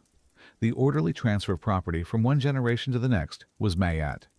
A legitimate son, dutifully maintaining his parents' funerary cult, was Mayat. And it is through this lens that the most brutal aspects of the system begin to make a kind of terrifying sense. A wife's adultery was so violently punished because it was seen as a direct assault on this cosmic principle. It was an act of Isfet. It injected lies, uncertainty, and deception into the very heart of this fundamental unit of order. It threatened to disrupt the clear line of inheritance. It jeopardized the sacred rights for the dead. It was a small act of cosmic vandalism, and in their view, the response had to be just as severe to restore the balance. So the personal happiness of the couple, while certainly a welcome bonus, was ultimately secondary to their cosmic function. A good marriage, in the eyes of the gods and the community, was one that was stable, productive, and orderly. It was one that upheld Mayat. This might be the unifying theory that explains all the paradoxes we've seen. The surprising legal rights, the easy divorce, the brutal punishments, they may all have been different tools, developed over thousands of years, to achieve the same ultimate goal, preserving a stable social order that they believed was a perfect reflection of the structure of the heavens themselves. And so, here we are, in our own time, thousands of years removed from the world of the pharaohs. We are left looking back at a model of love and marriage that feels both strangely alien and, at times, surprisingly familiar. Our modern ideal of marriage, at least in the Western world, is built almost entirely on the foundation of romantic love. We are meant to fall in love first, and then, as an expression of that powerful, emotional bond, we choose to marry. Our personal happiness and emotional fulfillment are the primary goals. The Egyptians, it seems, built their house from the other direction. The foundation was the practical contract, the social and economic partnership. Upon that solid, sensible foundation, they hoped that a house of companionate affection, and perhaps even passionate love, could be built. Stability, continuity, and order were the goals. Happiness was a welcome guest, but not the architect of the house itself. What, then, can we take from their world? What echoes from their lives still reach us today? Perhaps it is the reminder that any long-term partnership is also a practical one. That love is not always enough to weather the storms of life without a bedrock of mutual duty and respect. Perhaps it is the surprising modernity of a legal system that understood the importance of financial security for a woman within that partnership. But most of all, perhaps the echo we hear most clearly is that profound, universal human desire for a love that lasts forever. Their methods, the tombs, the magic, the funerary cults, are foreign to us. But the feeling behind them is not. The hope that the most important bond in our life will not be erased by death. The wish to be reunited with the one we love in some perfect, peaceful place. That is a feeling that transcends time, language, and culture. It is the quiet, human heartbeat we can still hear, faintly, beneath the sands of an ancient and very different world. And now, let all these thoughts of contracts and kingdoms, of love and of loss, let them all begin to fade. Let them soften at the edges, and drift away like smoke on a quiet evening breeze. And in their place, let one final image come gently into view. Imagine now, if you will, the deep, cool silence of a tomb, buried far beneath the hot and sleeping desert sands. The air is still, and has been for 3,000 years. There is no sound here, but the quiet, gentle rhythm of your own breathing. Before us in the soft darkness, carved from a single, solid block of pale limestone, sits a statue of a husband and a wife. They are seated side by side on a simple bench, their feet planted firmly on the ground, ready for a long journey. Their faces are calm, serene, looking straight ahead into the endless dark, into eternity. Their eyes, perhaps once inlaid with bright, precious stone, are now just peaceful, empty shadows. He wears a simple linen kilt, she a simple, form-fitting dress. Her hand rests on his shoulder, and her arm is wrapped gently around his back, a gesture of quiet, permanent affection.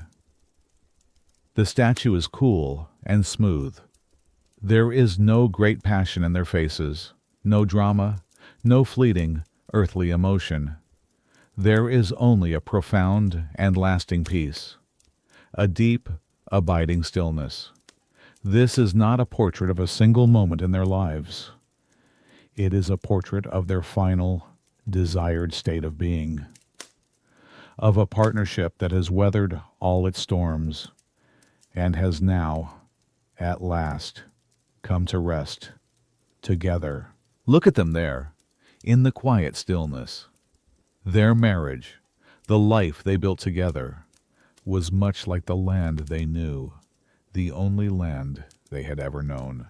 It was defined by a contract, as clear and unbending as the path of the sun that crossed the sky each day without fail. It was made fertile by their shared labor, their patient, endless work, like the great annual flood of the Nile that brought the rich black silt to their fields. It was shadowed, at times, by the harshness of the desert that was never far away by loss, by sickness, and by fear. And yet, it was also blessed with moments of unexpected beauty and profound love, like a single, perfect lotus flower blooming suddenly in a still, quiet pond. The life they made together was not a grand romance, not a fiery epic. It was a partnership built on 1,000 small, practical, repeated duties. It was a bond forged in the quiet rhythm of the everyday, a bond they worked to make strong enough, they hoped, to be worthy of eternity. And so now, it is time to rest. Sleep now. The scales of your day have been balanced. All the work is done. All the contracts have been fulfilled. There is nothing left to do but to let go. The house is quiet now. The fire has burned down to soft, glowing embers.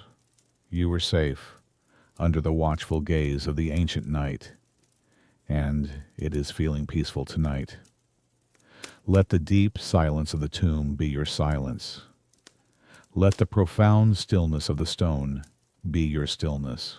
There is nothing more to build, nothing more to strive for. The harvest is in. Mayat is content. You have earned your rest. Sleep now. Sleep well now. The Nile is calm tonight, and the gods allow it. The journey is over. Let the past fade in, as the present fades out.